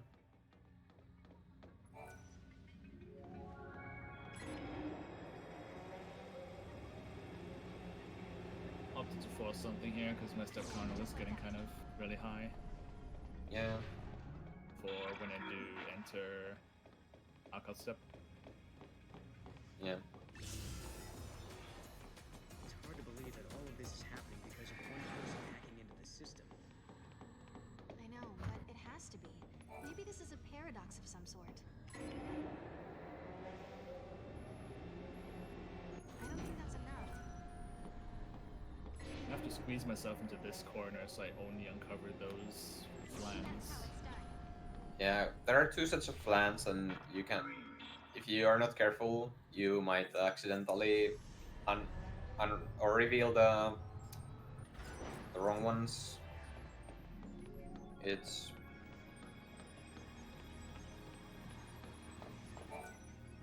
I forget if it's to do with your camera or where you are standing.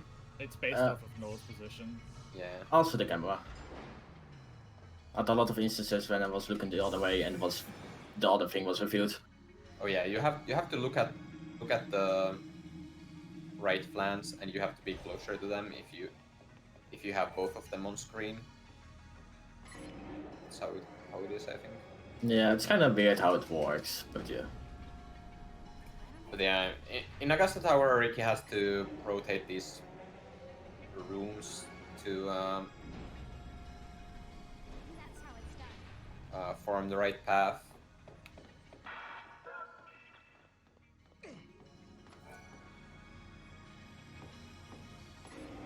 These monitors here, you can see this sound in the background saying random numbers. Those numbers actually form the password for the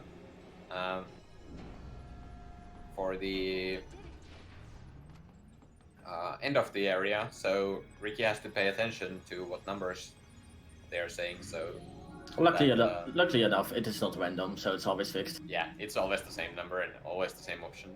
But if this was Ricky's first playthrough, he would have to pay attention to them, even though he would have absolutely no idea what they totally don't explain it anywhere.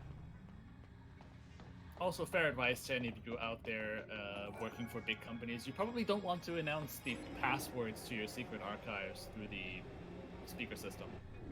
Yeah, that's a good point as well. Chances are that's a bad idea.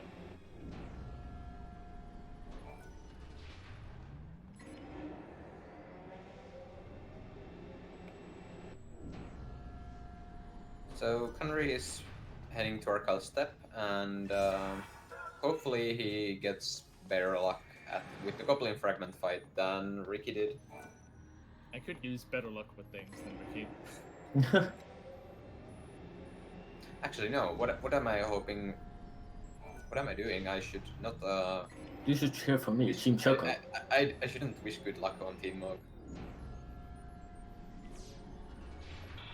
Also, I would like to make clear that I don't throw Mog. I amicably reposition him towards that chest. Also one way to see it. And yeah, Ricky remembered the right password and is done with the area now.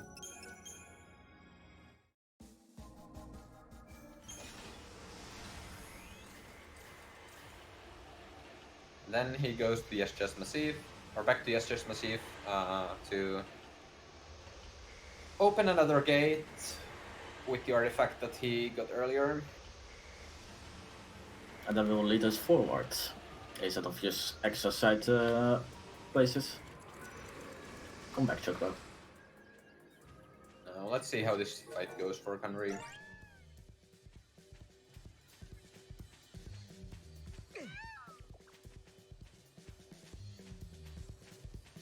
So he starts the fight by using a Blizzaga on the Chocobo, so that the Chocobo doesn't lose chain. Then shifts to Smart Bomb to get D-Shell onto the Chocobo, and then starts spamming. Shifts to Malevolence to get Faith on Null and starts spamming Blizzaga on the Chocobo, hoping that he will hoping that the AoE will take care of a lot of the goblins as well. And there's one more goblin remaining, and then the mini flam. And that seemed like an okay fight. 40 seconds, not bad. Yeah. Best times for that fight are like 25 seconds, but you have to get very lucky with the positioning to get anything close like that. Close to that.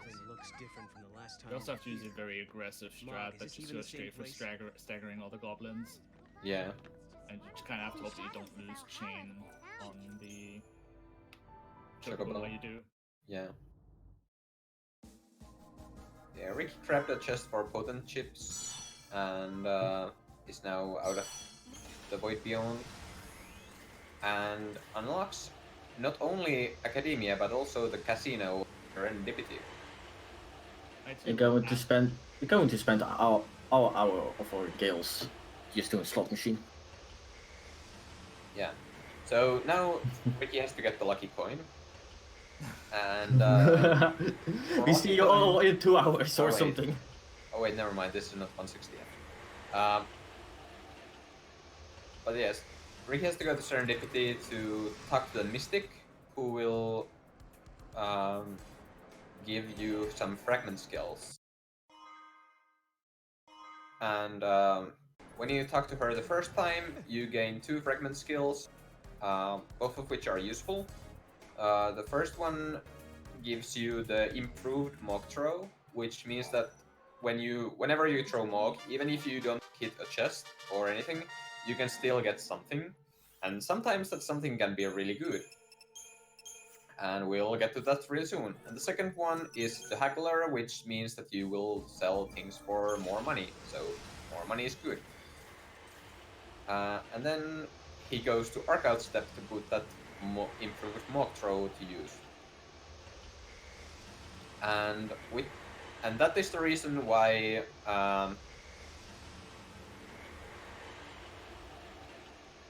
both of them are why Ricky went to the specific spot in Arc-Out Step earlier.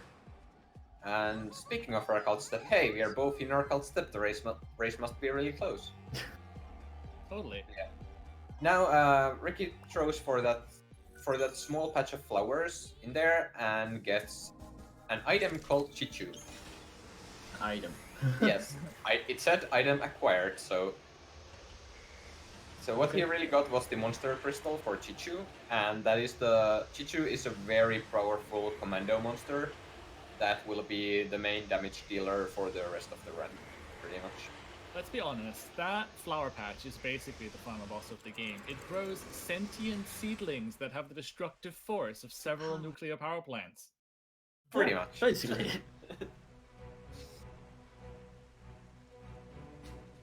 Yeah, Kanri is about to start the Feral fight. You mean force an encounter? Well, that too, but after that. And Ricky is fighting the first fight in Academia. Academia can be a really annoying dungeon in the castle playthrough, and looks like Ricky got the lucky Potent Orb drop from the first fight, which is nice.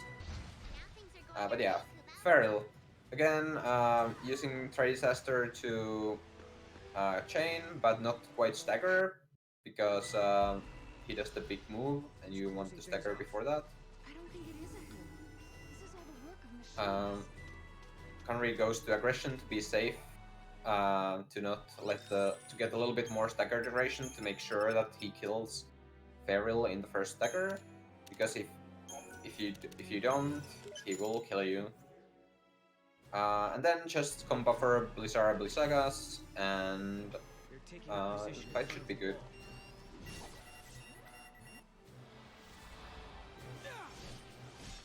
Yeah, 52 seconds.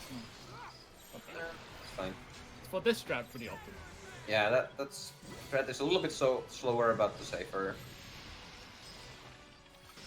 It's definitely the safest threat that there is, and in marathons, safe threats are good threats. And also, like, doesn't lose me that much time because I just don't do some parts of the menu. That Oh yeah, you have a different setup earlier anyway, so it's less menuing for you as well to use that strat. Meanwhile, Ricky is going through or storming through Academia. He fought some Kobold droids earlier and did a shop where he bought some power slivers to level up Chichu. Now he's fighting Fencer and got the lucky Fencer drop. That doesn't affect anything, but it's rare. That's like what, 5% chance to drop? Fencer crystal? Yeah. Yeah. I'm not sure if it's 5 or even 3. Either way, it's really low. But yeah, now he found some Taxims, and Taxims are a little bit tougher than the tools he fought earlier. They used a buffed up version of it. Yeah.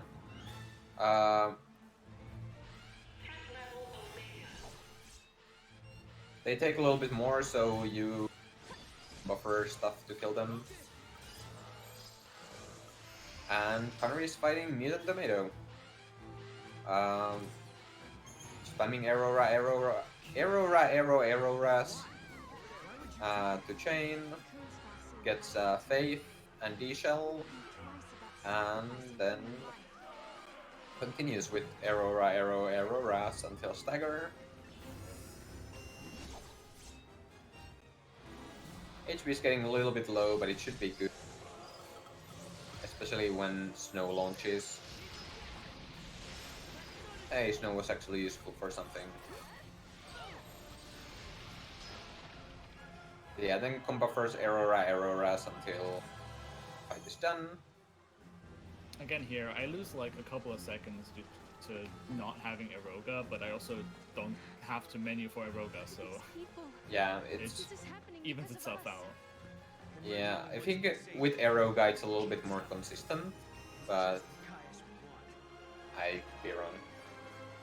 Fight is a little bit longer, but no menu makes up for it, so it's pretty even no matter which way you do. That's one of the things that I kind of like about 13-2 is you can be pretty modular with your strategies. I prefer to just cut out menuing as much as possible and then just execute fights better in turn, and because that just fits my playstyle more. And there's a lot of options like that for a lot of runners. You can either menu a bit more but have a bit of a safer fight, or you can menu a little bit less but have a more timing, a more precise timing in your fights. That's one of the things that makes this speedrun really fun to me. Yep. Then Ricky throws Mog for Kaiser Knuckles, and those sell for a lot of money. I think it's like 6,600 with the Haggler fragment skill. And then it's time for Chichu. So oops. So Ricky used Vitality Slivers by Yes. accident instead of Power Slivers, but that's just fine. It makes Chichu a little bit tankier, but a little bit less power, but that shouldn't really matter. So long as you don't use potents in the final menu, you're fine. Yeah. Then he infuses Necton on Chichu. And that's to get a 10% boost on magic on Chichu. We're not gonna use Necton anymore, so we can just do that. There are a couple of fights that use magic there where Chichu can't reach the enemy with physical attacks or that resist physical, so he has to use ruins, and for those fights that 10% magic boost is pretty helpful. Is he goading me on or just toying with me?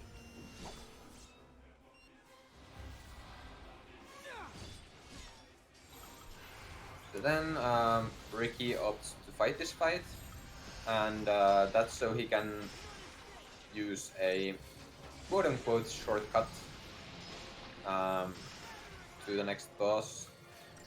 It's actually a little bit slower, but you don't get any enemies in that route, whereas you will get some enemies if you go the other way, which I believe Kanri will be going.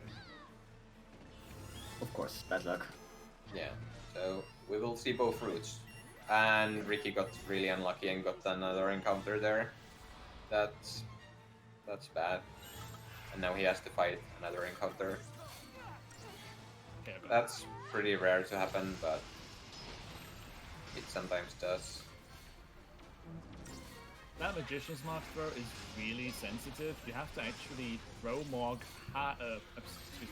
amicably reposition Morg high enough on the building's wall so that he'll rebound high into the chest. Because for some reason, if Morg drops below the chest, he won't find it, even though he's right on top of it. And I throw for the Magician's Mark here just to save some money.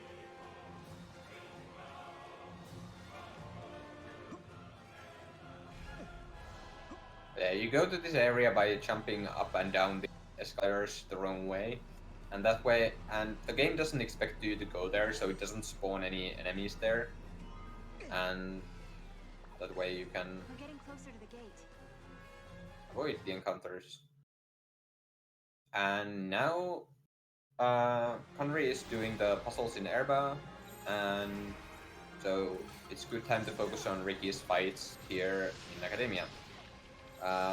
So there are 3 fights. First one has a Cocytus and Nelapsi. The Cocytus is weak to Arrow, so you want to use Arrow. Yeah, I kind of mix it up with Blizzaga. Yeah, so you want to use Aeroga, Aurora, and come as much as possible, and hope that the AoE kills the Nelapsi as well. If it doesn't, you just kill the Nelapsi right after. It's no big deal, but Ricky got lucky enough with the positioning that Nelapsi died, and finishes the Nelapsi off with, or the Cocytus off with Ruins. Then comes the next fight, and that one is a single Cocytus.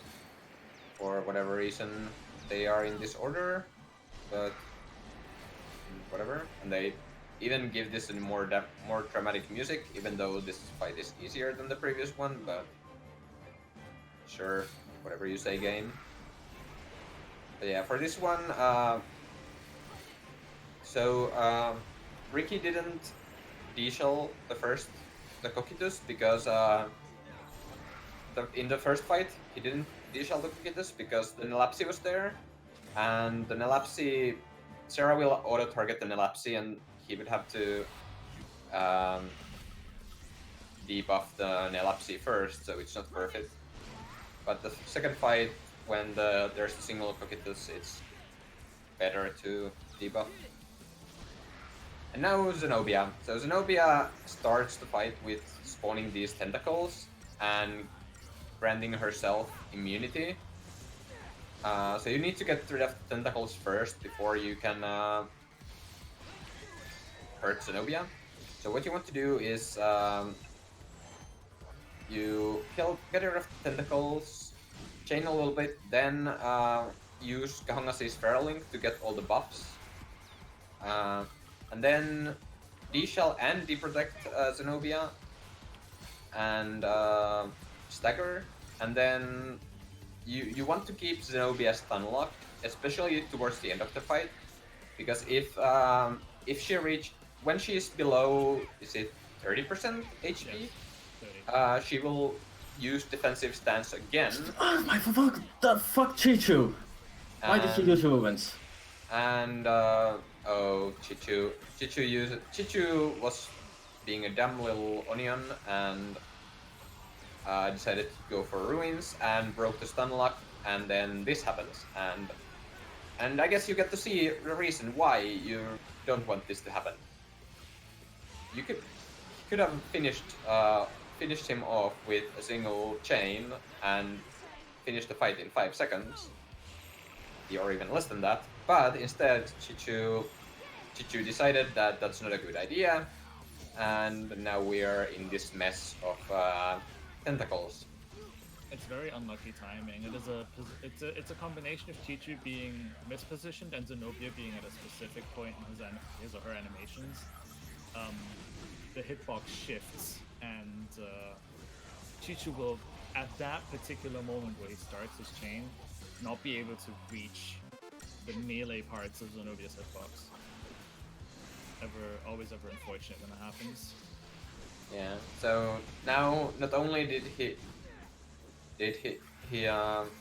she lose the chain, but also, or not only was he not able to damage her, but also the chain was gone. So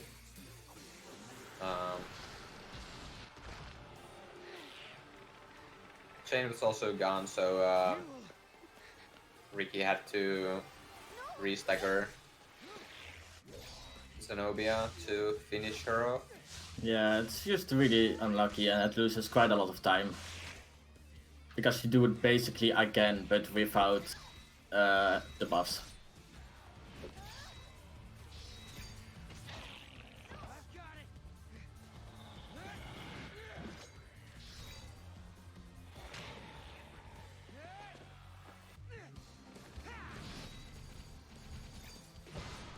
We have like a split for Morg in 2 minutes.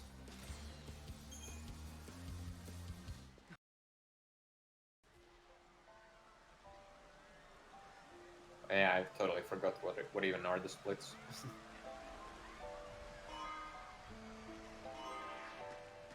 The gate is up there, Kubo. Yeah, Kanri is fighting now with the Airbag Hyus. Pretty standard. Stagger, use the Feral Link, then stagger, debuff, and kill. Kanri knows the drill. Now it's time for one of the worst places in the War, Augusta Tower. Yes. The Tower of RNG.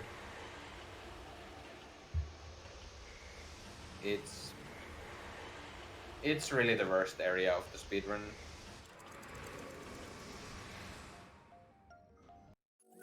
It is very variant in how it can treat you. There are a lot of aggressive encounters, there are very few passive ones, and of course you want as many passive ones as you can find. Then also, you have to recruit another monster here. Well, have to, it's optional, but it's really, really, really, really beneficial when you get it. Yes, So the chances aren't that great. So actually the best ideal situation is we have soon 3 fights in a row, and the enemy that we actually want to catch is in both of those 3 fights. So we actually want to have that in one of those 3 fights and never see him again. Because it's this conflict of interest of really wanting to catch an Orion, but also getting as few encounters as possible.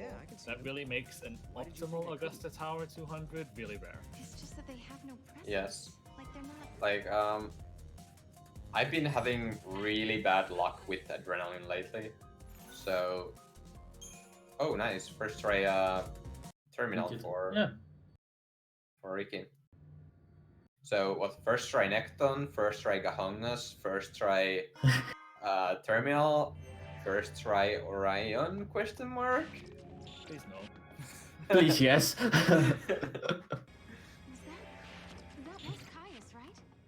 So, I now just bashed my best friend Caius, so what else is there for me to do in life other than to find the next corner I can find and writhe in shame? This could be a trap. Oh, didn't even have to writhe in shame at all. I got that encounter pretty quickly. More step counter manipulation. Why don't we just... Though I also kind of needed to go away. Just a sec. I kind of got a little bit unlucky by getting that encounter too soon. She does look like Alyssa. It can't be her. Let's find out for sure. Yeah. Are all the people who work here the same? But yeah, as we mentioned, there's you really want to get a monster that has the ability Adrenaline. And you can either capture Orion or Dragoon.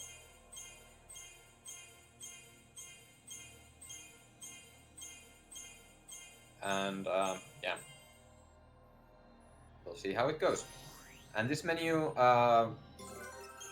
Ricky is leveling up Sarah's Ravager as usual. And but this time we max out Sarah and we don't level up Noel because Noel actually needs to die a little bit later on, so we don't want to have that much HP for him. You want to keep Noel's HP at low. Until later, of course. They say spirit is a gift from the goddess, given to humans. This is actually the last time you level up Sarah. We're studying contradictions. With the freedom to make mistakes and the will. This way, please. Oh, utility for the artifact there. I've never seen that before. Oh. Is he throwing it while waiting for Alyssa? Yeah.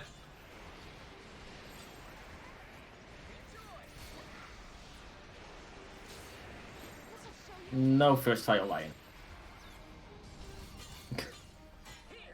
Yeah, oh, so that's just too bad. So the elevator fights are they can be quite annoying because the Orion likes to launch Sarah, and when he does, the fight can be slow. Because he launches Sarah and then he stuns Sarah in the air, and it's quite annoying.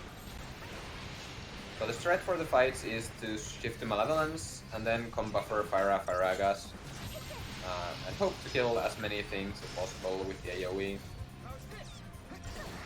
And ideally the Orion dies of 2 rounds of Firaga.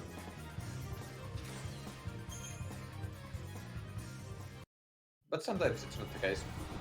Optimally, you want to mess it up once so you can throw Chichu's Synchro at him, because using a monstrous Synchro while you finish off an enemy will increase that particular monster's catch rate for either Synchro percentage of that particular catch event, which you can try and use to get around.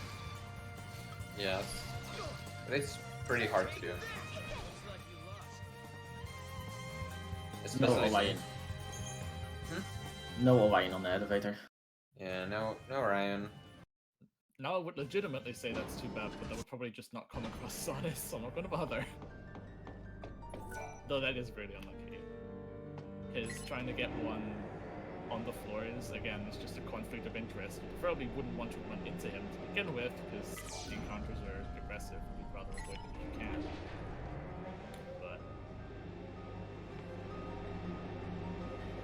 In Augusta 300 or 200, as in Augusta 300, you have to rotate rooms to make a path for yourself to reach the end goal. So that's what Rick is gonna do. So there are 2 floors in Augusta. The first one is pretty generous with passive encounters. That there are quite many of them. I'd say more than 50% of the encounters are passive in the first floor. But the second floor, almost every encounter will be aggressive. I have. Oh, yes, you say it. In turn, it kind of like balances itself out because the first floor has aggressive encounters that don't contain an Orion. So like when you get an aggressive encounter on the first floor, it's very likely that it is pretty low value because there's no Orion in it. Yeah. Yeah, there are a couple. There are a couple that don't have Orions. I've seen sometimes you switch places that first floor is like really aggressive and then next floor is really passive. The old cocoon fell from the sky. It's kind of weird. The fal'Cie who powered it was gone. Then the proto-fal'Cie was created in its place to make Hey, I'm the not cocoon also float an again. Augusta Tower, though in a different time. At least Yes. things to go. The reason why Augusta is so annoying is the hallways here are really narrow, so it's really hard to escape the aggressive. And the Orions are really fast, so whenever you get Orions, it's really hard to escape them. And this is what I mean by the Orion launching Sarah and wasting a bunch of time. Right, but the artificial intelligence Not to mention needed that the build Orions the are also pretty proto-fal'Cie thick, rebelled to be against honest. the humans. It's pretty Yes. hard to avoid, That's when just everything out went of their wrong. sheer thickness. They are fake, they're fast.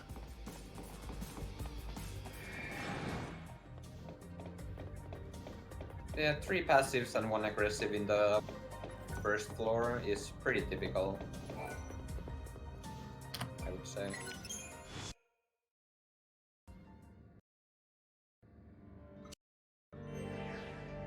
And when I say first floor, I really mean 51st floor.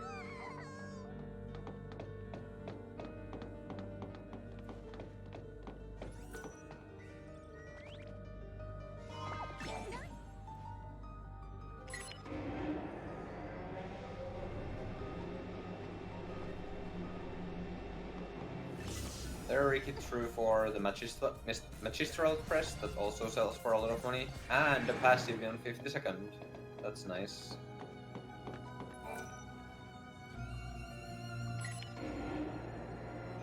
And then he has to go to this room and rotate it twice to reach the switch for the next room, and then he has to take this room back to the original side to go through that.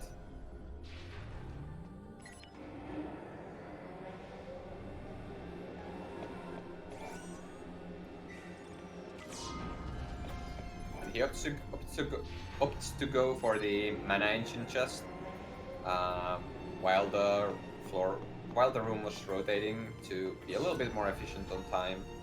But it does waste a little bit of steps, so it does risk getting an encounter before the next switch, but he did not get that, so that worked out perfectly. It's really rare for me to get an encounter on that place. Another passive spam. Yeah, 2 passives in... Do we get adrenaline, yes or no?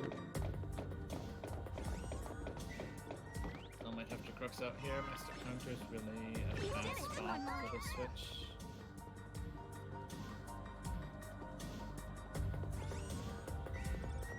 Yep.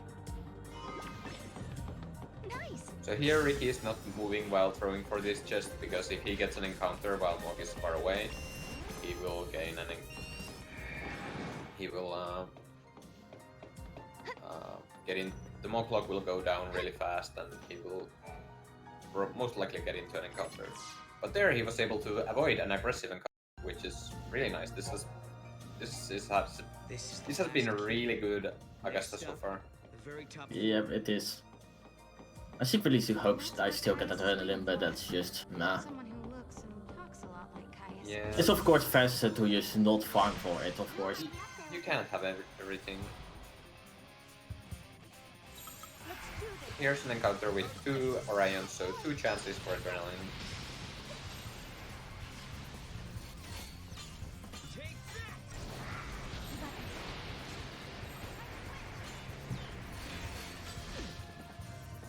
On to the next. Nope. You might be right. But why would the Cirrus come here?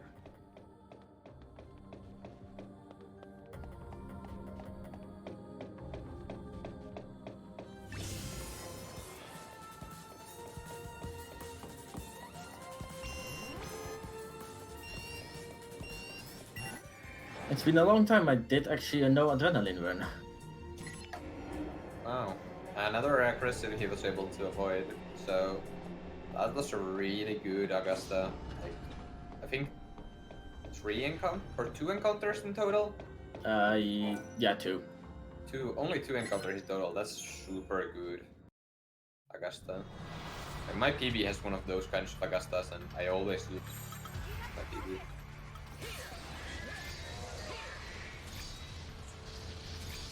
Yeah, who needs an Orion when you have an Onion? As in Onion. As in Chichu.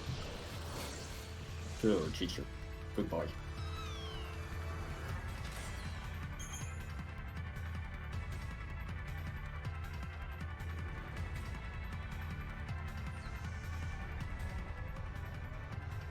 Oh yeah, there was a behemoth. He died pretty fast. Yeah, there's not much to say about that fight. It's basically just get yourself, just everybody buffed, especially Chichu, just deep protect on him, and Chichu just needs to go ham on it. Yule and Caius should be up here. There, Ricky got a potion that contains But 3 are they with potions. us? Or against? I think you meant to say a chest that contains 3 potions. Not a potion with 3 potions. I was referring to my notes that say that's a potion that contains the potions. Oh. I see.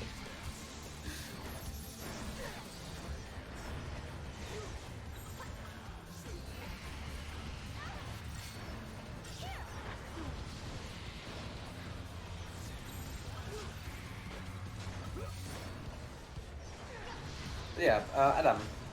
The first, you fight Adam twice here, hopefully. The first fight, you just ignore the manipulators and go straight for Adam. It's a basic strat. You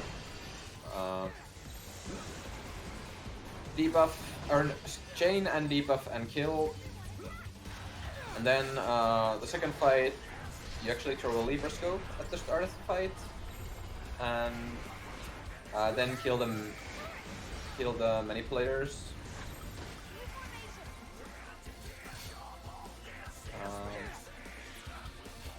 Because if you don't, they can actually hurt you a little bit and interrupt you and stuff. And also killing them gives you 2 gold nuggets. That's all for a lot of money. After that, you want to stagger Adam and debuff him with the protect, so Chichu will deal more damage. And here you can start seeing those damage numbers Chichu is dealing, and they are quite big. So after that, you just chain to crank up Chichu's damage, and then let Chichu go ham on Adam.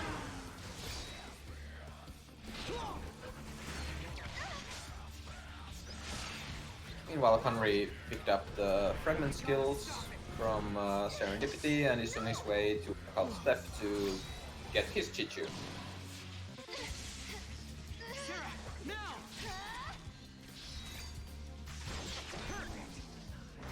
Okay, my turn. See how you like this.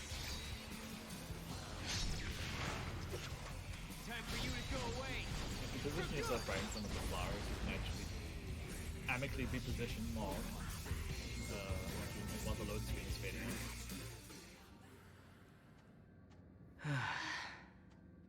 You guys play rough, Kubo. You guys play rough, Koopa. You saved the day. Thank you. You did great. Oh yeah, that's so. Is that a split? I think Adam is a split. Yes. Adam Yeah, is a for me it split. is a split. There, you have to be sure you don't skip the cutscene twice, because if you do, you will miss that live trigger, and you don't get to scream at Hope. And if you don't scream at Hope, you will have to fight Adam again. Oh, it's actually you fight a weaker version of it, but still. Yeah, you fight a weaker version, but still you have to fight an extra fight. And as long as you choose the wrong options or skip the cutscene, you just keep fighting. Yeah. So if you don't know, if you don't care about the story and just skip all the cutscenes, you will be forced to fight him over and over and over and over again, and probably wonder what are you supposed to do.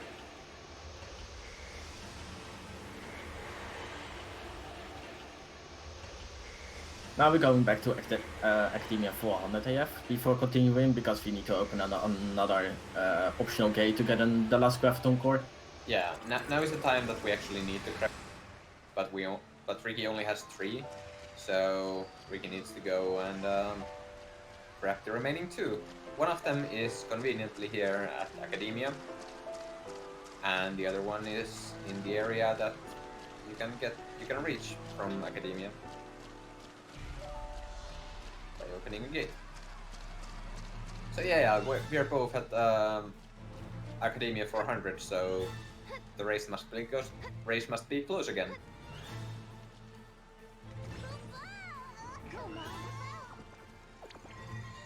Kupo.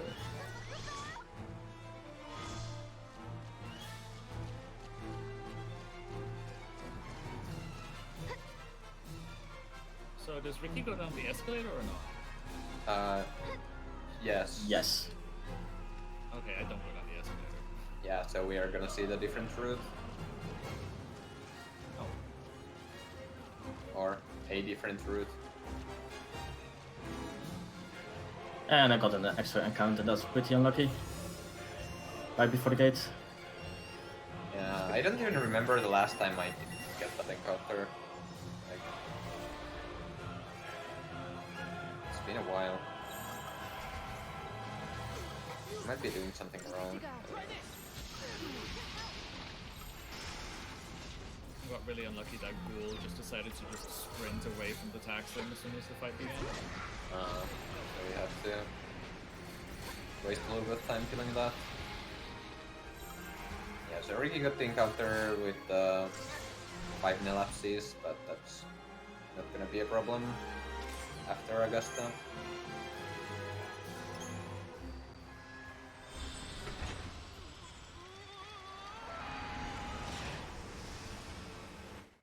And then Ricky is able to open the gate to Yeshka's Nasif 100. And there awaits the best Chocobo in the game. Yes, and this is the moment everyone has been waiting for. Or at least if the audio is on Ricky's feed, I'm not sure.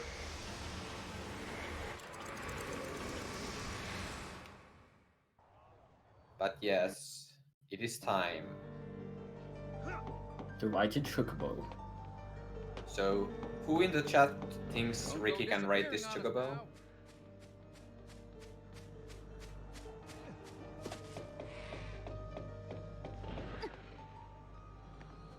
How many people have gone missing so far? I accidentally amicably repositioned Mog a little bit too high. Oh, I have an encounter here? That's interesting. That doesn't happen very often.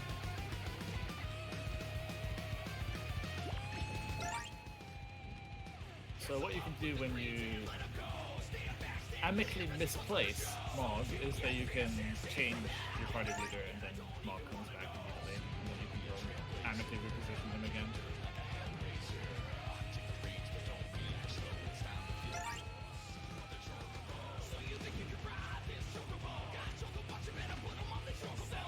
And that was a Chocobo, right?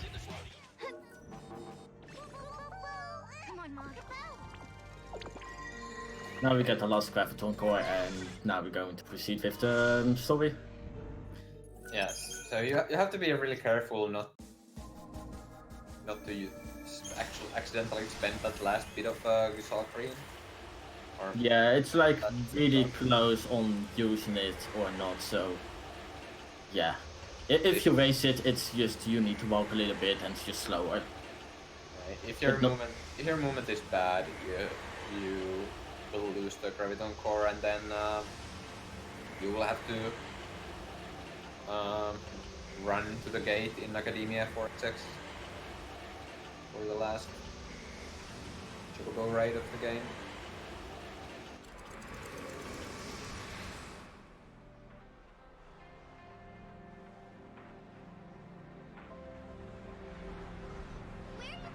Now we're in a fixed version of Academia.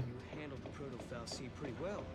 People not familiar with the console race of this game might be wondering why there wasn't any encounters on that escalator switch, because in the console versions it is there. However, we won, and that's what matters, I guess. The encounter areas are kind of offset on the PC version. Some kind of issue that they've run into while making the game. Also, this is that. I'm stuck on an enemy unit. No transmission issues. Okay, this is getting really unfortunate. So the encounters that were supposed to spawn there their coordinates are offset, so they're actually spawning inside the building. They can't spawn inside the building, so they just don't spawn, period.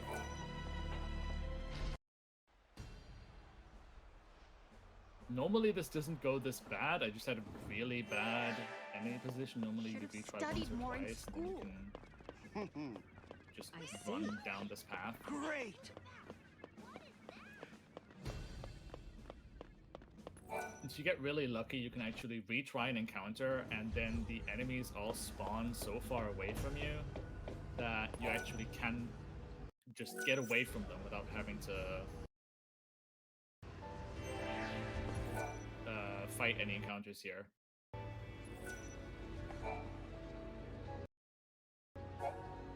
Yeah, so they both went different routes, and neither of them had ideal situation. Got a little bit of bad luck in both ways. Yeah, here you have to fight the fencer if you go the route Kanri is going. Meanwhile, Ricky is handing in all the Graviton cores that he got, and then got an artifact in return from Alyssa. And I got the silver chocolate. Yeah, now he's throwing for the silver chocobo. And got it first try. We will explain later a little bit what the silver chocobo is, but basically it's just enormously helpful for Choo-Choo. And Sarah will turn into a sacrifice dummy. Yes. Hey, look at that! What do you think of that new air bike model? Oh, I only got 14, that's unfortunate. All good here. Yeah, so Kanri didn't get the lucky potent drop or potent orb drop that that Ricky got. So he what he does is he levels up Mini-Flan a couple of levels, and then infuses Mini-Flan onto Choo-Choo instead. And why Mini-Flan instead of Nekton? Well, they both give 10% magic boost, but Mini-Flan also gives 10% strength boost, which is what Choo-Choo would learn naturally if you get that random drop.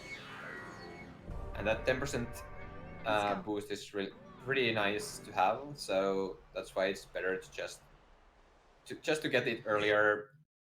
Kanri chose to level up Mini-Flan. It is not like if you infuse Mini-Flan with a 10% boost and you level up then for Choo-Choo with 10% boost, it doesn't stack up, so it doesn't turn into 20. Yes, that is correct. Else it would be a bit too OP. Yes. Yeah. What he misses out on though is 5% magic resistance on Choo-Choo that the Nekton would have got given, but that's fairly minor. Is that Yule? But yeah, now Ricky is at the Void Beyond after getting Separated from the whole, and It- the artifact we got was booby trapped. Yeah. So Alvisa betrayed us and gave us the wrong or faulty artifact that brought us here. So the ability to And change here the now future Sarah is a is gift from the alone. goddess Well, herself. Sarah and the monster ally. So Moke is kinda there, but also not.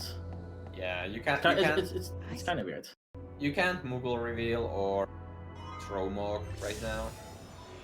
And Sarah has like an invisible weapon.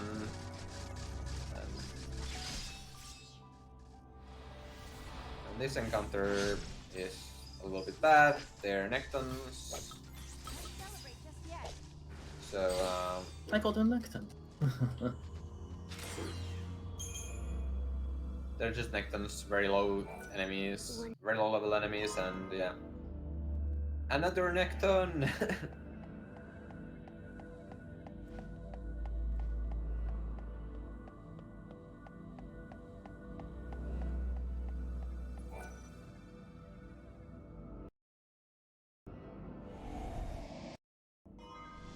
But yeah, after talking to all the Yules, the path opens up and Sarah can reach the final Yule and then fight Caius. So Caius will start by using a string on Sarah, but to interrupt that string,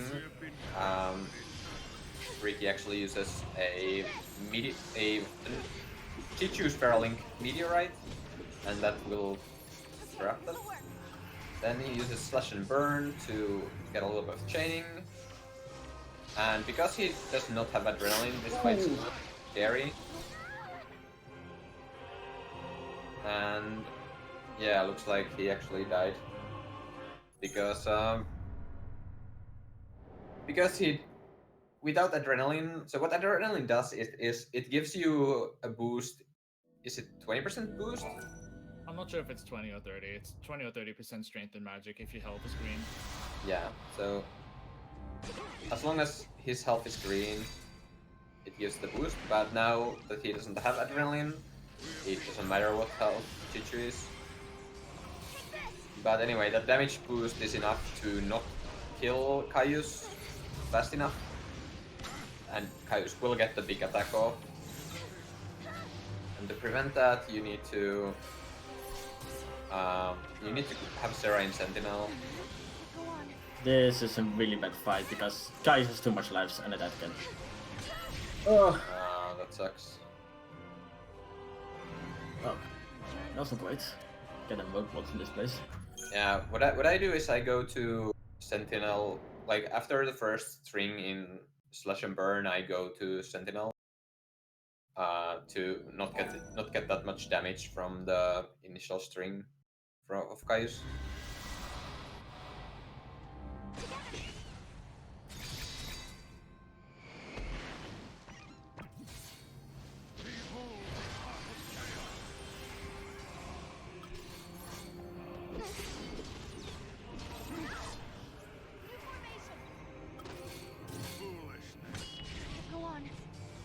Also, do you not use Libroscope?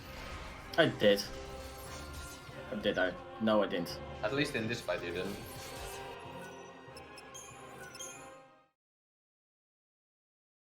I did it first, but apparently I forgot this time. Yeah, the Libroscope gives you enemy information, so it makes Chichu notice something about Caius that allows Chichu to use Armor Breaker, which allows Chichu to use more damage than he otherwise would. Armor Breaker essentially increases damage when the enemy resists physical attacks. But he won't use it until he actually knows that he resists physical attacks. Yes.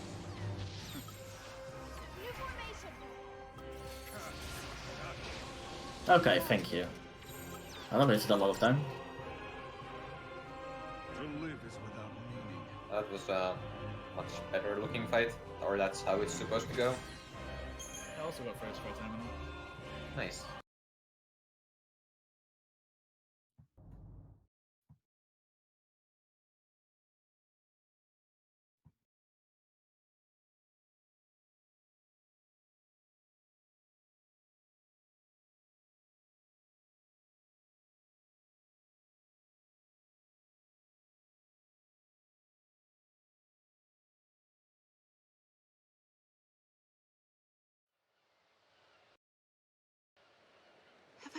come back to New Bodom?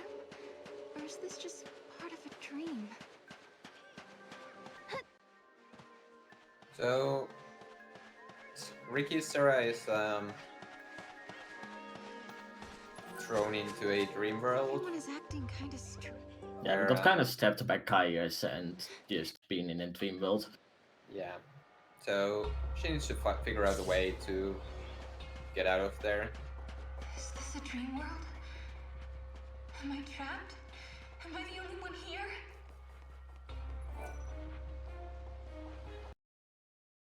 And hey, lightning is here, so game over, I guess. Who was that? And There's like if why you is she let trying to it help play, her? there's like a prompt up of like you can go with lightning or you say no, and you have to say no to continue, or else you get a different kind of a fake ending. Somebody is helping Yeah. me, but no one's here. Yeah, Kanri is about to start the elevator fights in Augusta, so let's see if he can get Orion. That voice. I'm sure I've heard it And before. again, the strat is to go to Malevolence first to get Faith on Sarah, then spam Fyraga with combuffers to I don't see anyone, but I'm not alone. Not by now. deal a lot of damage. I think Orions are weak to fire, which is why we use Fyraga. Yes. Where's the gate? There's nothing left. For new. No drop from the first fight, but now the second fight. Got a ton of engines, so that's good money. Yeah. I just heard a crystal sound. I'm not sure if it was the Zerg Scandroid or the Orion, though. Yeah, I didn't see that either. So we'll see, I guess. Oh, that's the best control server. No Orion.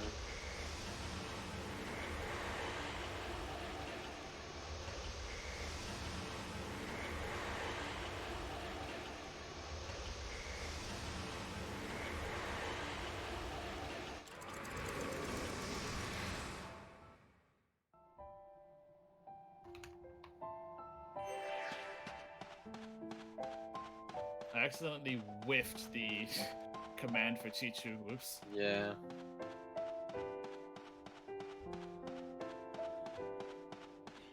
I caught everything but the Orion. Yes, that's pretty usual.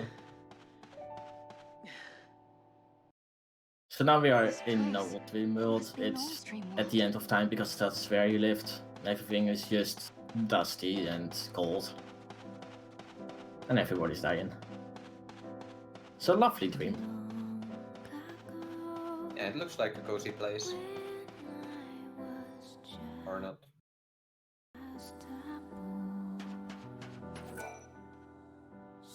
Just imagine the amount of sand castles you could build. No, crystal dust castles. Too bad you don't have anyone to show them to. Yeah, that's the only thing. So there's a bunch of people here walking around and we need to find Noble. If we like review every single person, they will just all die. Yep. So if you want to murder out in the town, yeah, you can. Kanri got an encounter there while he had thrown Mog, so the Mog clock went super fast. But after he got caught by it, Mog clock resets to normal and he can continue as usual. That's just a bit of bad luck with him. Significant there. Yeah.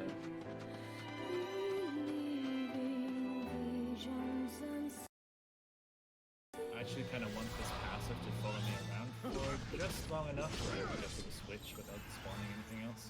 Yeah, that looked good. Meanwhile, Ricky is fighting Caius. Let's hope that fight goes well. Follow the gun. Shifting to Commando, that's an idea. Now, probably be a good time to use potion. Or I use that. Rip.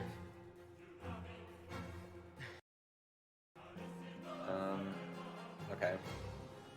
You actually are supposed to, or you can die the fight. That's not it's not necessary to win the fight, and it's actually a fight. It's just you can win if you're strong enough, or you can just die. But it doesn't matter, the outcome is just the same. Yeah, well, I think you can get a drop from him, maybe? Martyrs Emblem, if you win. Yeah, but it's not worth the time. And now Kanri is getting a couple of aggressives.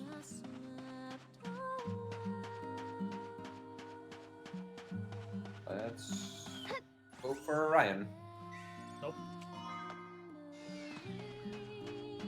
I'm getting enough potent chips though, so that if I get a Dragoon, I should still be fine. Yeah.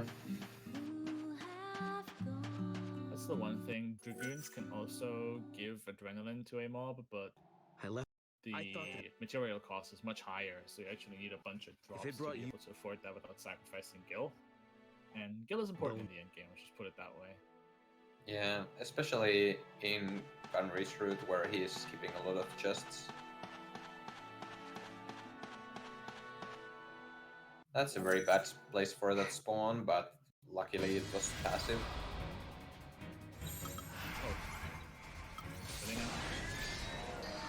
And Ricky's fighting now Gokmagok 3. It's been a while since we've seen this guy, but now he's back and stronger than ever.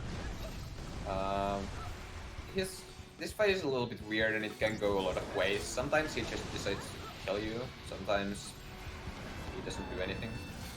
Now he seems to be a little bit aggressive, but should be fine. Yeah, now. Yeah, it's fine. Yeah, now it's fine. He decided to use right, or whatever that's called, and debuff himself. So the idea behind the fight is that he will debuff himself and then transfer all of those buffs onto or debuffs onto you.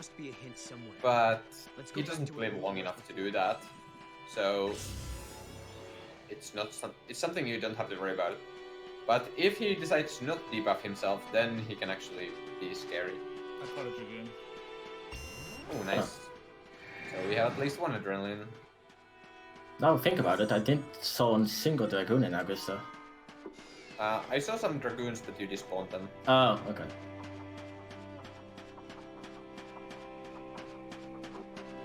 Oh, I don't have enough materials, bro. Ooh.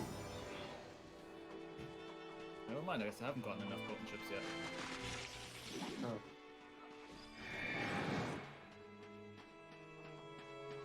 I think I'm one level shy. Yeah, I pick up that one potent chips chest in Void Beyond just so I can afford that, for sure. Do you not pick up the 10 power? I used all those too. You used 10 power chips? Wow. Yeah. I think I literally just got engines instead of you know, Sarah. Instead of chips. Oh well. Which isn't inherently bad. Engines are a lot of money. But... Come on, Noel. Yeah, you kind of want some chips at least. Time period as well now.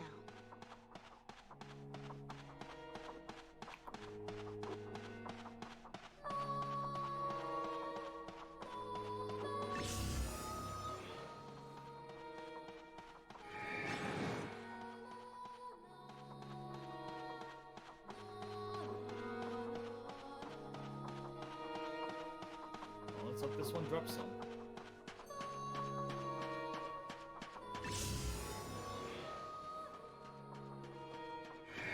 The Dragoons as enemies, they are pretty class cannons. Like they can die of single fire Firaga from buffered, but they also deal a lot of damage.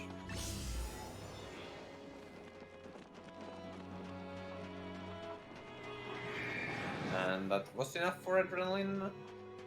Yep. So now he can infuse that to Chichu, give Chichu adrenaline, and we'll go on with the Ren.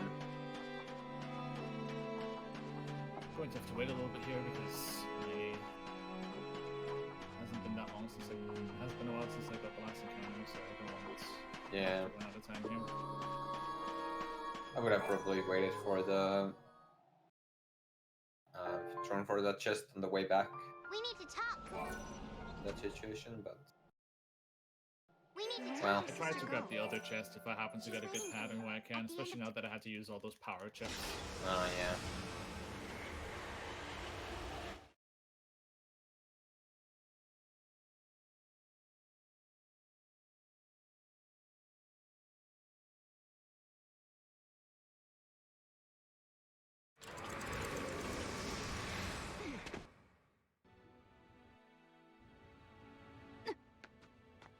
No doubt about it.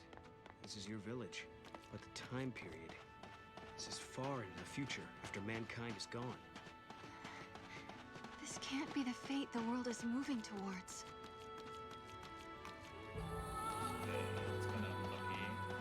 I managed to get away from an encounter, but I do actually need that chest out of money reasons now, so I have to go back for it.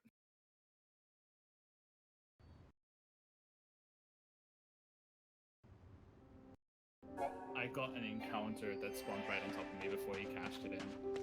Oh. This run is just trolling me. I think I caught another one. Oh no, I didn't. It was just a lot of white particle effects there. I think I found enough encounters that I'm just going to forego the chest and hope it works out. Might be a little bit Yankee, we'll have to see.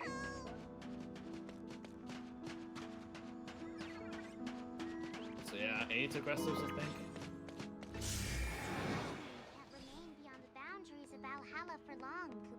But still, Yeah, that's some bad luck. I was finally able to talk with her. But at least you got And adrenaline. it's all thanks to Noel. Let's go keep hopes.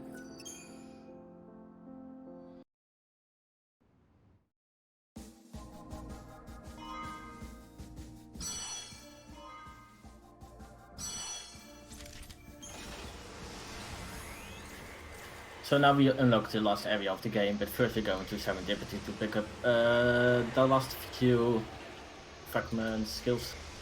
Yes. They get unlocked when you reach chapter or episode 5 or 6. 6, yeah. You get the anti-grav jump and Bargain Hunter. Anti-grav jump allows you to jump further, and Bargain Hunter gives you a shop discount. And he's also infusing the silver chocobo he got for the ability called Ally KO Power Surge. And how that works is you, if there's an ally that's KO'd, Chichu will deal, what, triple damage? 110%. So, double damage, a little bit more. A little bit more than double damage. What's going on? So yeah, that will help a lot, and because Sarah is like really low on health, it's the best thing to just kill. Yeah, so the strategy will be to kill Sarah and have Chichu go ham. And that's really, and now Ricky is selling stuff that he won't need to be able to afford as many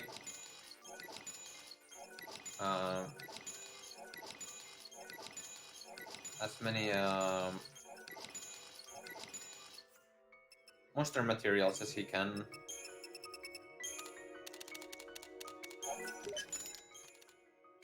To level up Chichu. Meanwhile, Kanri is fighting Adam.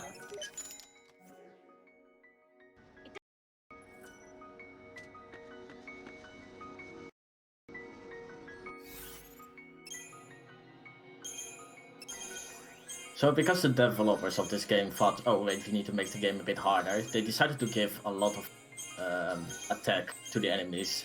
So right now we're just leveling up Noel in the Sentinel class, so he gets more HP, so he can actually survive it. Yes.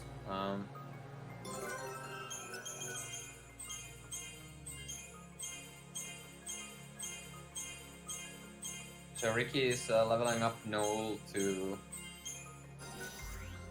Sentinel to level a very precise level, and that is 39. Or sorry, 40. There's two reasons for that. One is that the level 40 gets you reprieve. You don't really need reprieve if you do everything correctly, but it's a nice safety thing to have for the final bosses. What it does is if your HP is high enough, you will live with 1 HP instead of 0. and instead of dying, yeah. And also, if he had gotten one more level for Noel, he would have gotten a stage bonus, and that wastes a lot of time. So he doesn't want to get that extra stage bonus.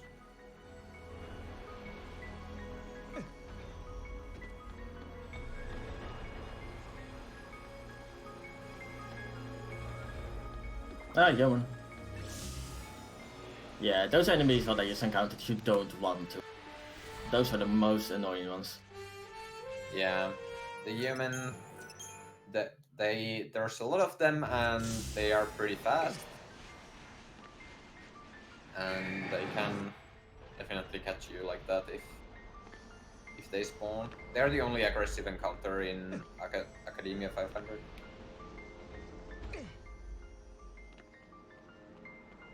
Also a lot of platforming. Yay! This game turned from an RPG to a platformer. Yeah. I mean, this is an RPG, puzzle game, and a platformer. It's everything.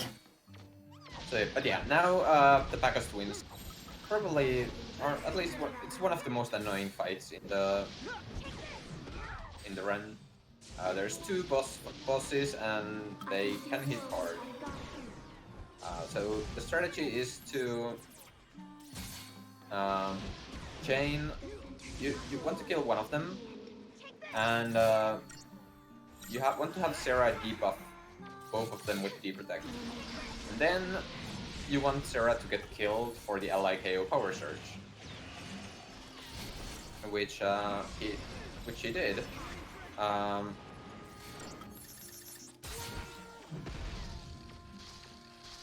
The problem is now though that Sarah is not helping with the chaining, so things will be a little bit dicey. The first one was weak to fire, and the second one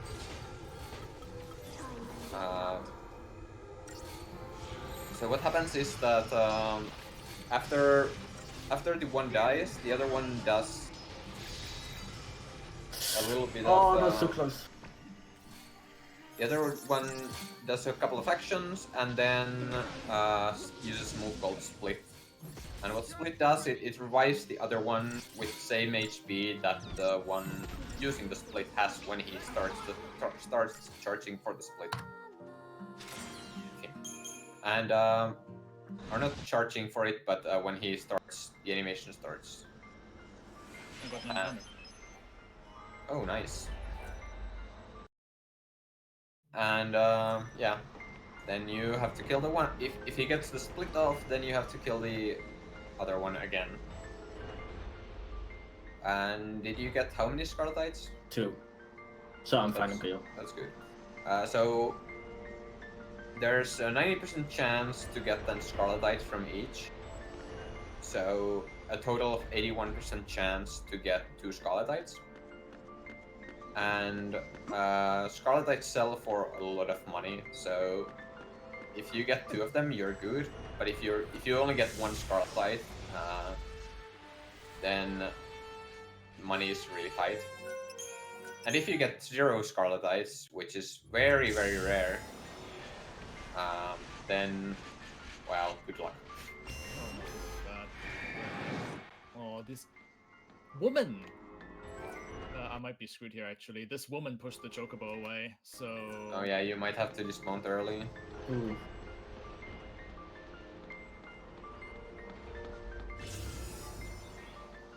I'm actually getting sabotaged here.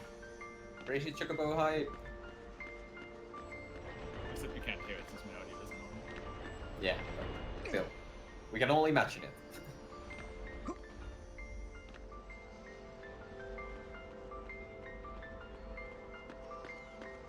That was kind of a weird cycle. Huh. Yeah, still got it.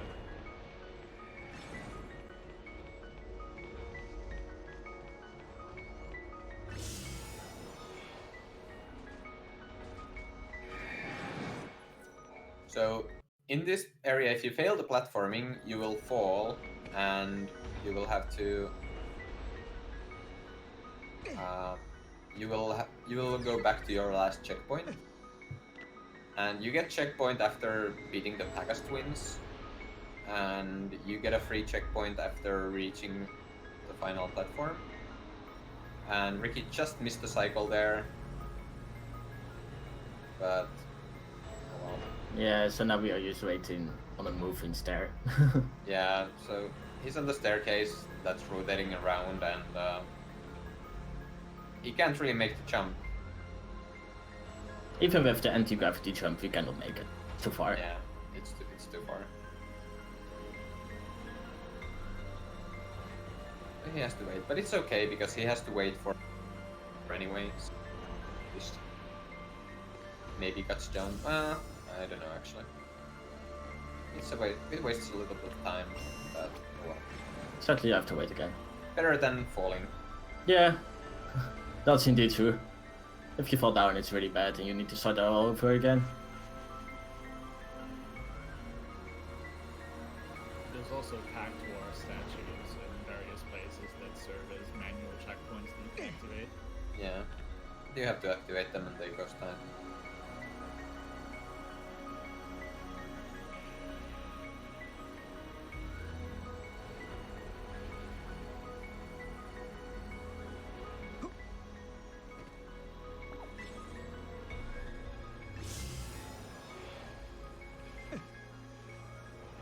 So here Ricky had to wait a little bit before moving, because if he had moved, that encounter would have spawned sooner, and there would have been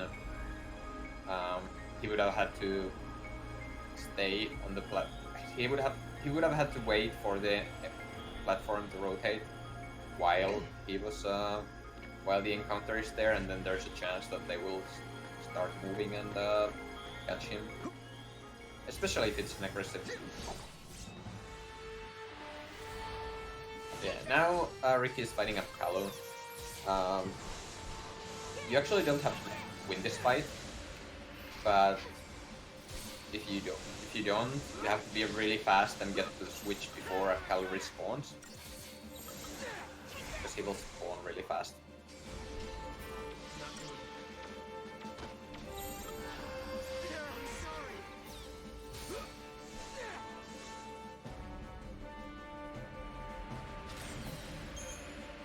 And he caught up Kalu. Yes. Or how some people call it in this country, Chocobo. Yeah, so Kalu is weak to Thunder, which is why he spammed Thunder.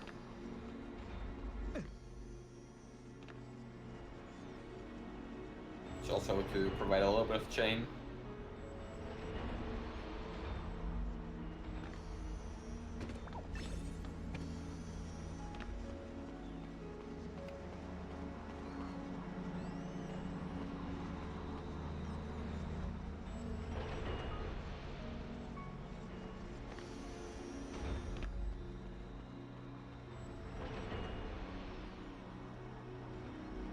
I actually had a really funny occurrence yesterday while I was practicing. I got to the escalators here in Academia 4XXAF, and there was this little kid that I just got stuck on, and she just would move in such a way that I just couldn't walk past her on the sideways escalators. And after I got stuck on her for a while, she said, "I love chocobos." And I was like, "See how it is." Nice. Yeah, here's the last encounter that Ricky will have, and he was able to dodge that really nicely. And now he's done with the platforming and gets the checkpoint. And but for our final fights, there's the final shop where he will sell the Scarlet Eyes he got from the Pagas twins, and then buy monster materials to get Chichu some levels and some more potions for safety. Then he will do a menu where he will get Chichu to we'll get the 6th ATB segment for Chichu. And then he will use all his potent crystals that he got way earlier. And yeah, now he's on to the final bosses, so there's about a little bit more than 5 minutes remaining on the run for Team Choco, assuming no deaths.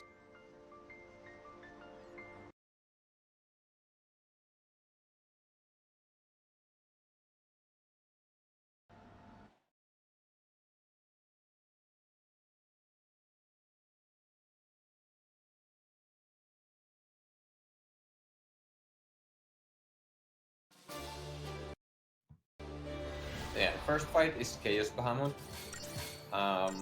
You start the fight by doing one string of chaining, then you wait for Chaos Bahamut to do 2 attacks, like wait for him to do 2 swipes, then you shift to Malevolence, and then you use your Kahunga's Spare Link to get all the buffs.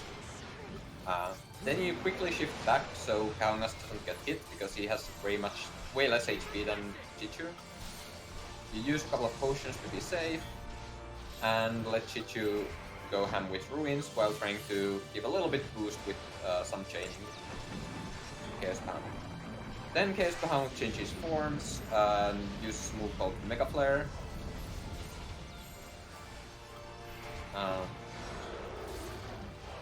You go to Sentinel to block that, and then you try to kill him before he killed you.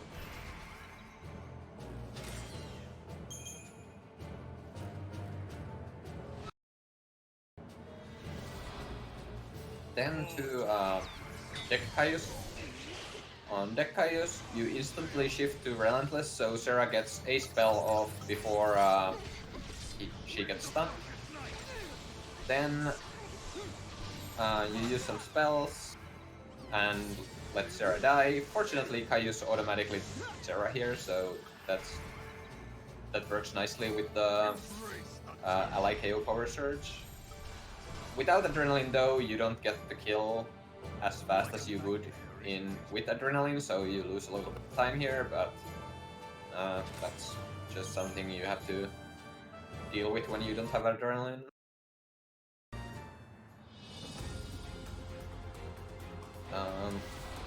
Then Beach Caius.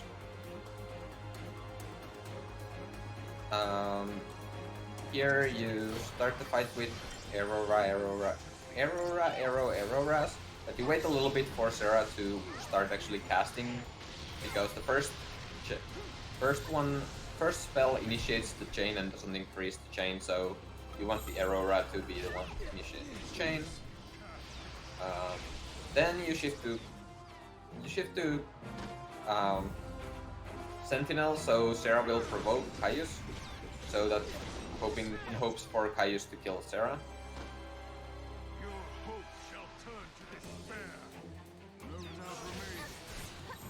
And Ricky actually staggered a little bit too early, and that made Chichu kill Caius before Sarah actually got killed, so now this fight is a little bit sketchy. Oh. And well, Sarah just didn't want to die. Here. Yeah. Looks like he died to Beach Caius, so has to do it again. Hopefully it will go better this time. And looks like Kanri had no problems with Sarah versus Caius. Nope, went absolutely nowhere. However, I almost got the door guard. That gas that spawned on the tree can actually, when you try and jump over him on the right side, it will actually clip you out of the tree and put you on the beach. Yeah. So thankfully I had in mind to jump over him on the left side. That's a little bit more tricky. This time,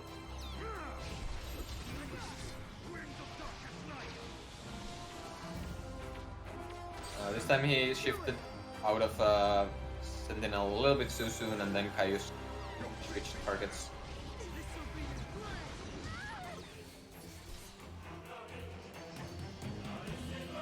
but now he got Sarah killed anyway, so that's good. Now Chichu has a Lyco power surge for the next phase.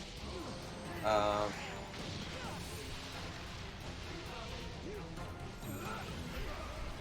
usually use Ultima, but that doesn't matter because he will get wrecked by Chichu. I need a day now, Chichu. There we go. Caius makes Final Fantasy XIII runners really upset because the final boss chain in 13 also has Ultima and it's really deadly, and then you get here and Ultima is it just tickles. It's just an rubber. So now the final fight. So about 2 minutes left.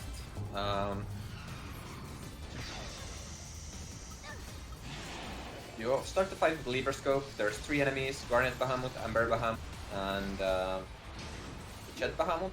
At first, Shed Bahamut is out of reach. You can't fight it, but you will fight Garnet and Amber.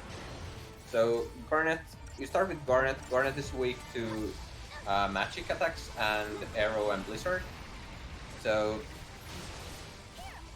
you start by getting D-Shell on him and doing a lot of arrows and blizzards.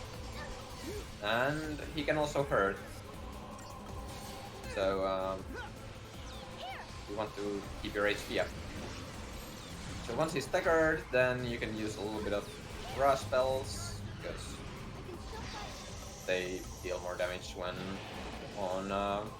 they are staggered, and after he's down, we start focusing on Amber. Amber is weak to physical and fire and thunder. So you de-protect him and let Chichu go ham on him. You want to keep your HP as high as possible once you have started Chet Bahamut. Then Chet Bahamut opens with Break Curse, and that's why we got Unicorn Horn earlier. It gets rid of all those status ailments that Break Curse affects on you. Then you wait for the Dark Flames to end and use Malevolence and Feral Link of Kahangas to get all the buffs. After that, you use a potion to keep Sarah alive a little bit longer, so she debuffs on the Bahamut, and then Sarah gets killed, and we're like really close now, so Team Mog or Team Choco gets ready.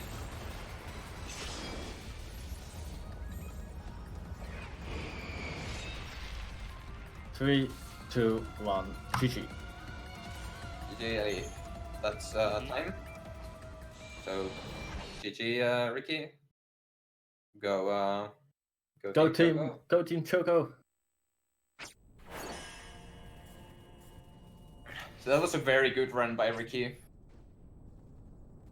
I think that was sub 3.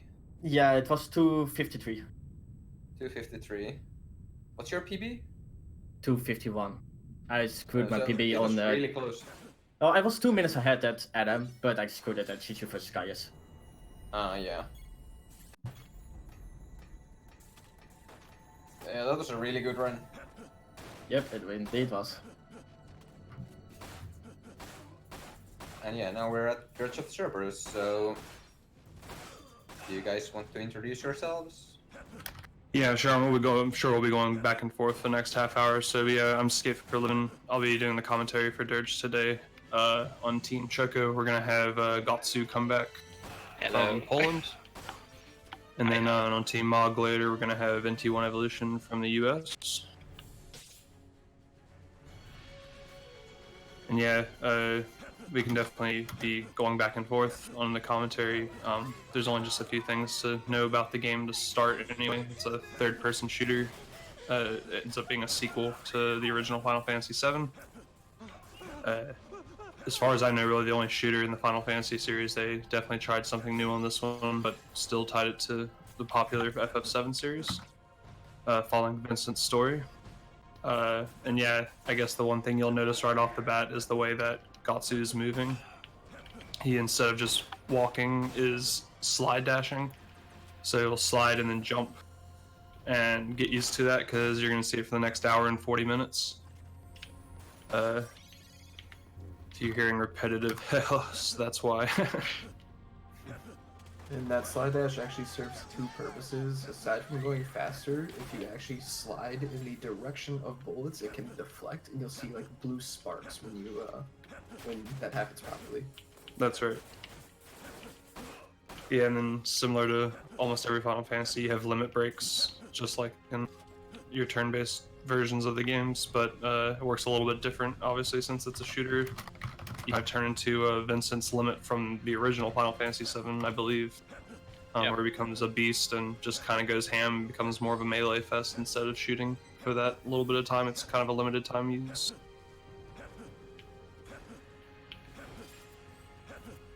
And then yeah, we have a mirror that you're supposed to do, but in this category you can just run past it and not have a worry about it. Poor kid. Yeah, so as Team Choco is in such a huge lead, I probably should go so I can get something to eat before my run. The current world record is 1:38:36. Yeah, but I still probably get ready to get ready. So yeah, that's fine. You can probably handle it, Kanri. Oh, yeah, I'm fine. Yeah. So thanks for having me, and good luck we'll on see your you soon. on the rest, Kanri, and good luck on Dirge Runners. Thanks. And then yeah, I guess another interesting thing about the history of this run is that the record was the exact same for this game for about 2 years or so. The community was very small for a long time, and then we've had a couple of other people, Goran and Gatsu, pick up this game in recent times, and they've been trading the world records back and forth. Goran currently has the world record though at 1:38:36, although Gatsu has had it a few times himself as well. NT1 also was the world record holder for a long time, before Goran had it for a long time, and all three of them since have all gotten sub 140s, so the game got really competitive very late in its lifespan as a speedrun. Well, that's really unlucky here. I just want to point out that Gosu's got some really bad RNG on this fight. There's about 5 or 6 patterns that this Dragonfly can do. It going Dragon around must be the all worst. Yeah, that is one of the worst, because if you don't kill it in time, you actually get a cutscene, which wastes about 10 seconds. Right, what you're about to see him get here. And yeah, it doesn't help that both of the sections of this fight start off with a black screen with all other objects moving before you can even see. So you can kind of see there, you can see the boss's health meter, but there's nothing on the screen. So you kind of have to guess where the enemy is going to be there, but took care of it in 2 cycles, no problem.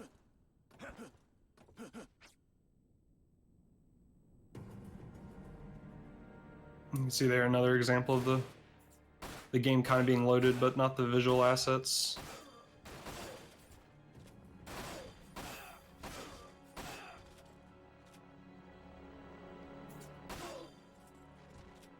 And here you're just shooting enemies as they come out of the hole here, while Azul just stands there and watches. Don't worry about it.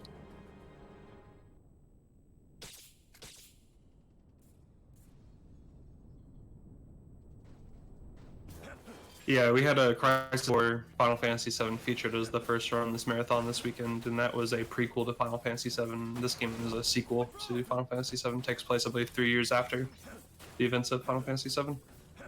A year after Advent Children. That's off memory, I could be wrong.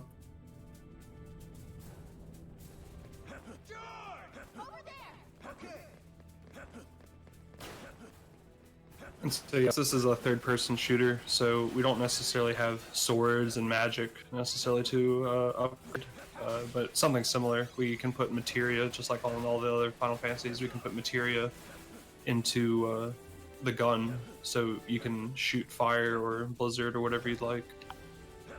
Yeah, if we talk about the fire materia, I mean, about the materias, we are gonna use one in the upcoming boss fight. Yep, the ending boss fight in Chapter 1. Just gonna spam fire. And yeah, at the end of every chapter and then during shops, in between, or during chapters, yeah, you can buy items or upgrade your equipment. There's different gun branches you can buy, ones that are focused more on like range, ones that are focused more on damage. So in lieu with that, the runners will definitely try to be getting as much gil as they can without going too far out of the way throughout the entire run, really. And not only for gun upgrades, but just health, like potions and high potions and stuff, and bullets, of course.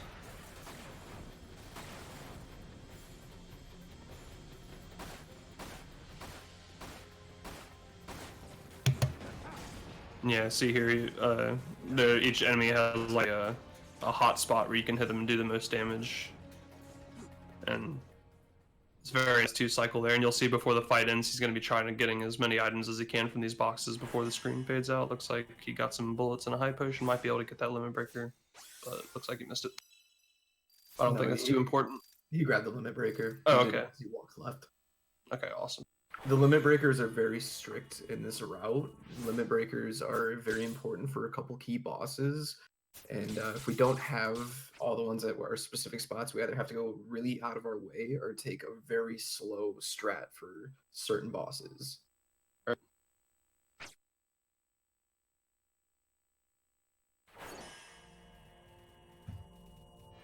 going right in chapter 2. Pretty short chapter, just takes place in like a ravine where you're going to be on a truck using a machine gun or a Gatling gun to just kill all these bloodhounds. I also want to say this early, Gosu, good luck with the Crimson Hound shot. Yeah, thanks.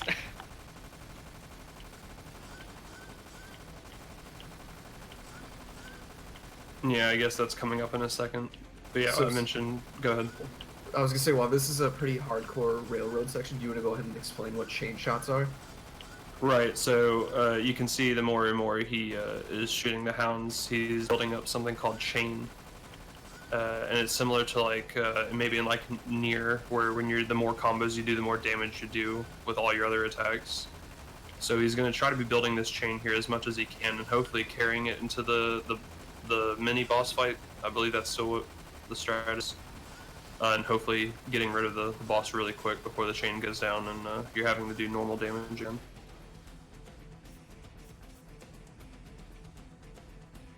So you notice that Gosu has a 41 chain right now. Pay attention to his first shot, because chain shots only affects your next shot. Doesn't matter if you hit or miss.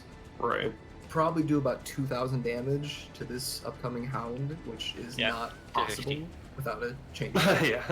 Yeah. So our normal shots will only do about 650 come late game. But by doing chain shots, we can do some ridiculous things, such as one-shotting bosses, which you'll see in about 2 stages. Yeah, against Shulk and then against the Crimson Hound, which is upcoming here.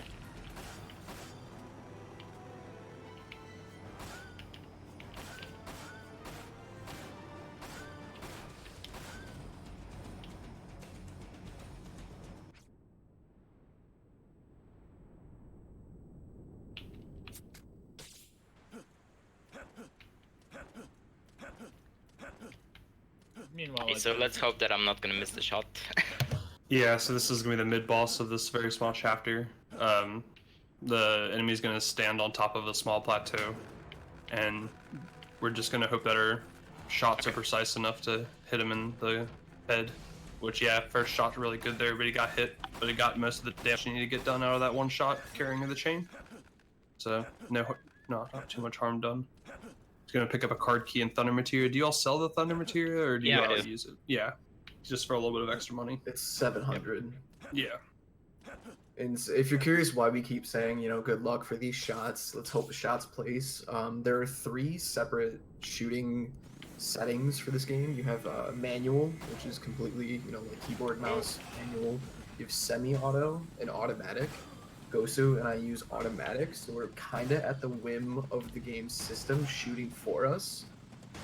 I used to use semi-auto, but there are certain strats that actually do need automatic because of how hard automatic does snap onto enemies. Yeah. So, it just overall in the long run is going to be more in your favor to be using automatic, semi-auto. You can maybe try to get away with like switching it around during the run, but it just ends up not being worth it for most people, I think. Skate, did you explain stage results yet? Right. So yeah, at the end of every stage, you can either choose to convert your points into experience or money. If you get the money, you just keep it, and then maybe you could use it like in the middle of the next stage. But sometimes we'll be taking experience. I So believe. the most important thing, as you just saw, Gosu had an S rank on that stage. That's very important because if he didn't, he wouldn't have gotten 5,000 gil. He would have gotten 2,000. And as I mentioned earlier, Gil is pretty strict in this because we want very specific upgrades at various points in the game to deal the most damage. So getting that 5,000 is crucial, so he doesn't have to go out of his way to get more.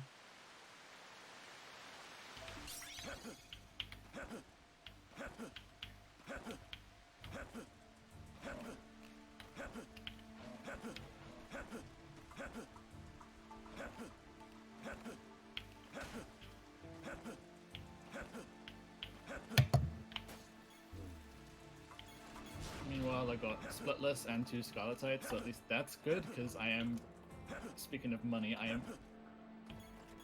incredibly low on money. I essentially have to beat the entire game without ever being able to afford potions. Which is possible, but it's rough.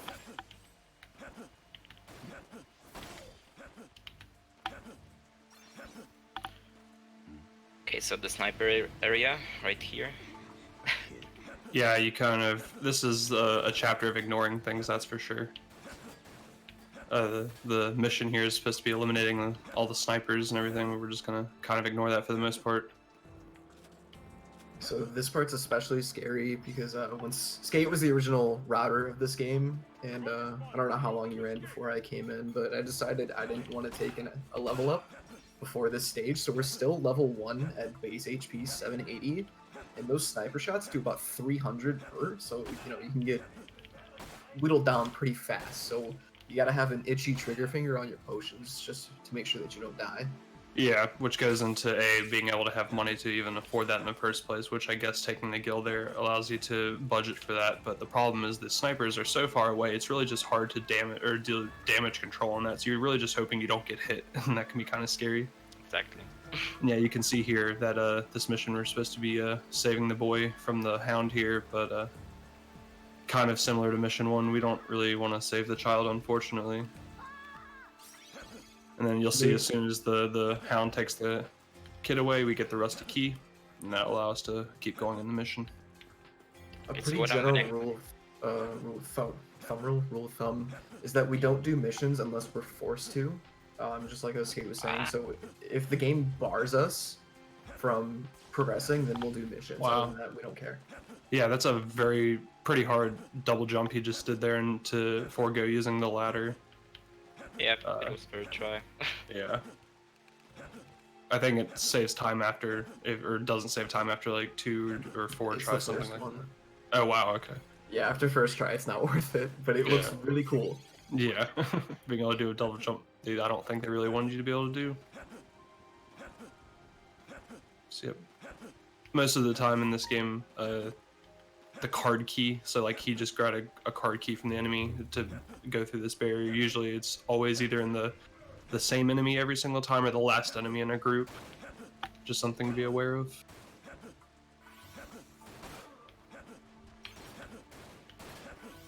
And then yeah, generally it doesn't benefit us much to be fighting enemies while going through levels unless we have to, similar to missions. So just goes back to damage control and fast movement, especially on a level like this with tight corridors.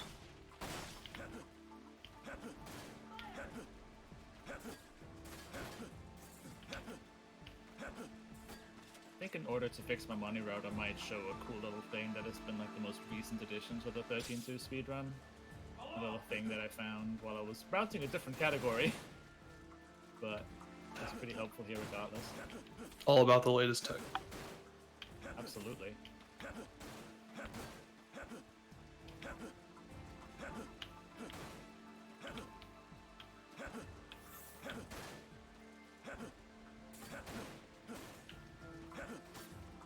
So coming up pretty soon, you're gonna see this is the first limit break fight that we do in the game.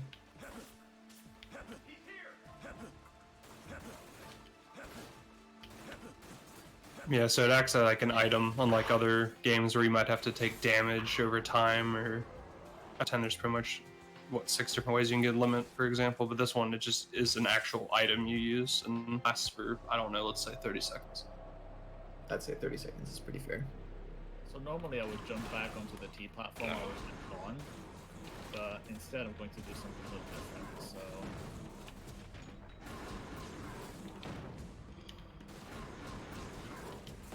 Yeah, Gatsu here is going to just be going for 4-hit combos, with the 4th hit doing like a slam attack on the ground that can stun an enemy sometimes. Plus it does a little bit of AoE if there's other enemies in the way. This is so troll. Yeah, he's going ham.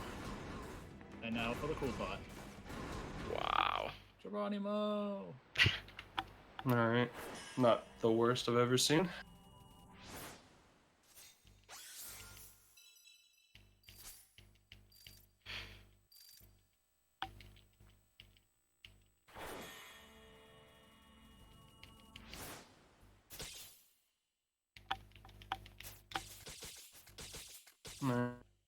Gatsu taking the experience there, because he has enough money just to buy the potions and high potions he needs. I think you end up having to buy ammo pretty much either every level or every other level. Sometimes you'll buy it in the middle of the level too.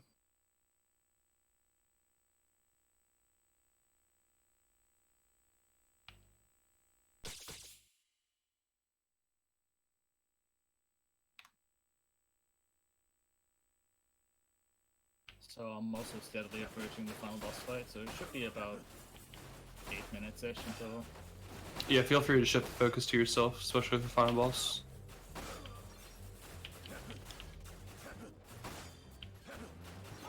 Got a little bit of platforming and menuing.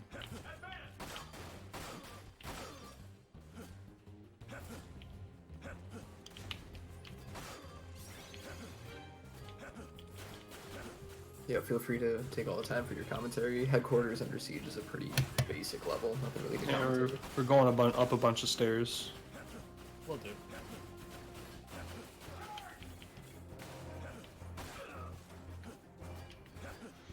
Perfect dodge there, wonderful. That one's pretty tricky with all the Kates moving around pretty quickly and before the behemoth being excessively large in such a small platform.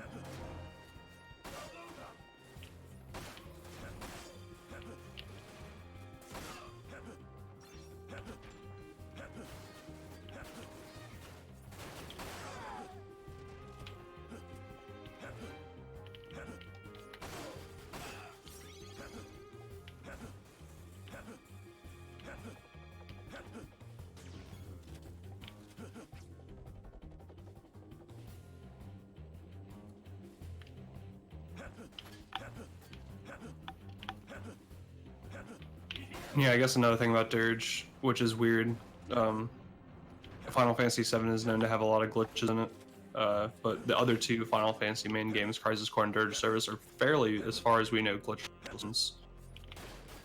Which I guess is a nice contrast to the amount of glitches in FF7. Okay, final bosses a go-go.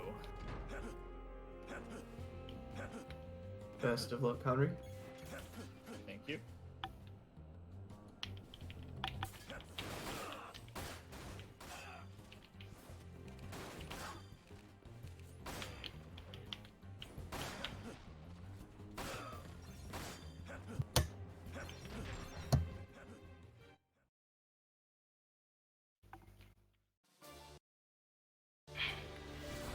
So Chaos Bahamut again.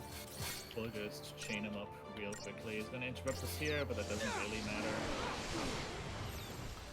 Chain us over, we're going to go to Malevolence and use Kahongus as Synchro. Give ourselves a nice amount of buffs.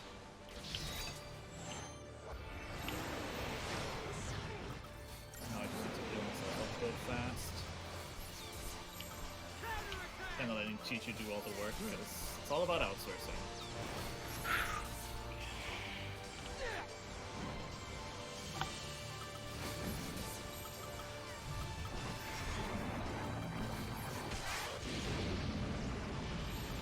Potion tanking here so I don't get launched by his attack, and Chichu should finish him off right here.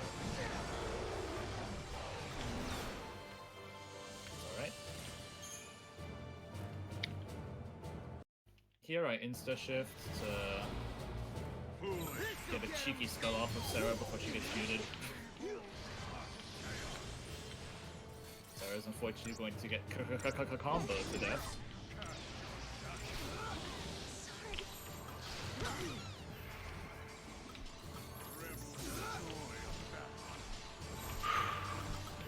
So just a really quick note, this is another chain shot building, so Gosu's gonna one-shot the next boss.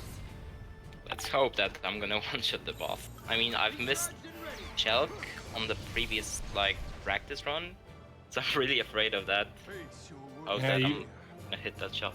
A reminder, yeah, when you build your chain, you really only get one chance to get that the big damage shot, so you gotta do it good. Yeah, it is hit or miss. The game does not care. Here I'll do a little bit special, my own little strategy that I found. I'm going to insta-shift into the other relentless that I have. Okay. Unload my chain, and then try and time a shift. There we go. Into Guarded Assault so that Sarah starts provoking as soon as possible.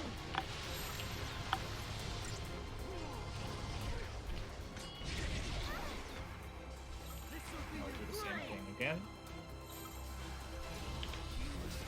And I thought to kill her, and then I'll do the quick stagger and let Chichu take care of him.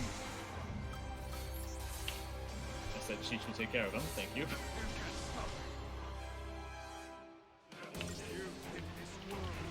And yeah, here real quick, we have the first Azul fight in the game. It's probably, as far as I know, it's still the most random, I guess, fight in the game, even though it's quite short. You just have to explode the barrels against Azul and hope that he walks. Second most inconsistent fight in the game. And yeah, you just have to hope he walks towards you so you can blow him up with barrels instead of having him shoot, which just wastes time. And there's not really much you can do about it. Now I'm reaching the final boss proper, so the Mog Greater Cerberus runner better be ready. Ready to go. Very clean menu there for Gatsu. Yeah, that's another thing to mention. The menus in this game are my favorite ever in terms of like actually just performing menuing. They're so clean when done right.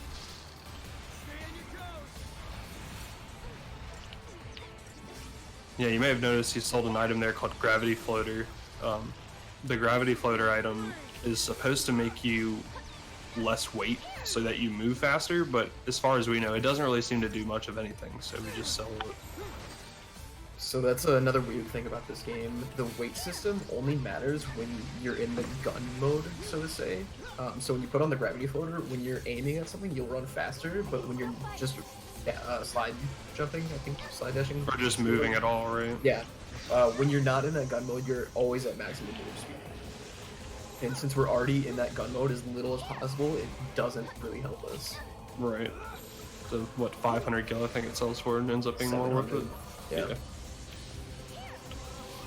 They sell the Thunder Materia as well from Chapter 2. I want Sarah to be nice and full HP here. Just so that she doesn't die prematurely, because I do need her to do something before she perishes. Unfortunately, I had a bunch of items cluttering up my inventory, so I didn't quite know where everything was. Needed to find the unicorn there. It's imperative that I throw a potion here before I paradigm shift, otherwise Sarah doesn't get healed fast enough or try to survive this.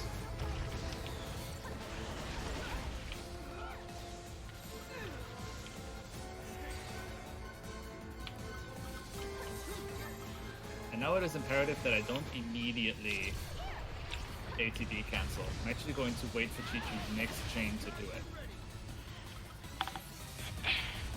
Okay, so a menu up here. And time, go. GG. GG. Well done, Kanri. Also good luck, NT. Thanks. Yeah, it looks like Team Hog shaving off good 5 or 6 minutes against Team Choco there on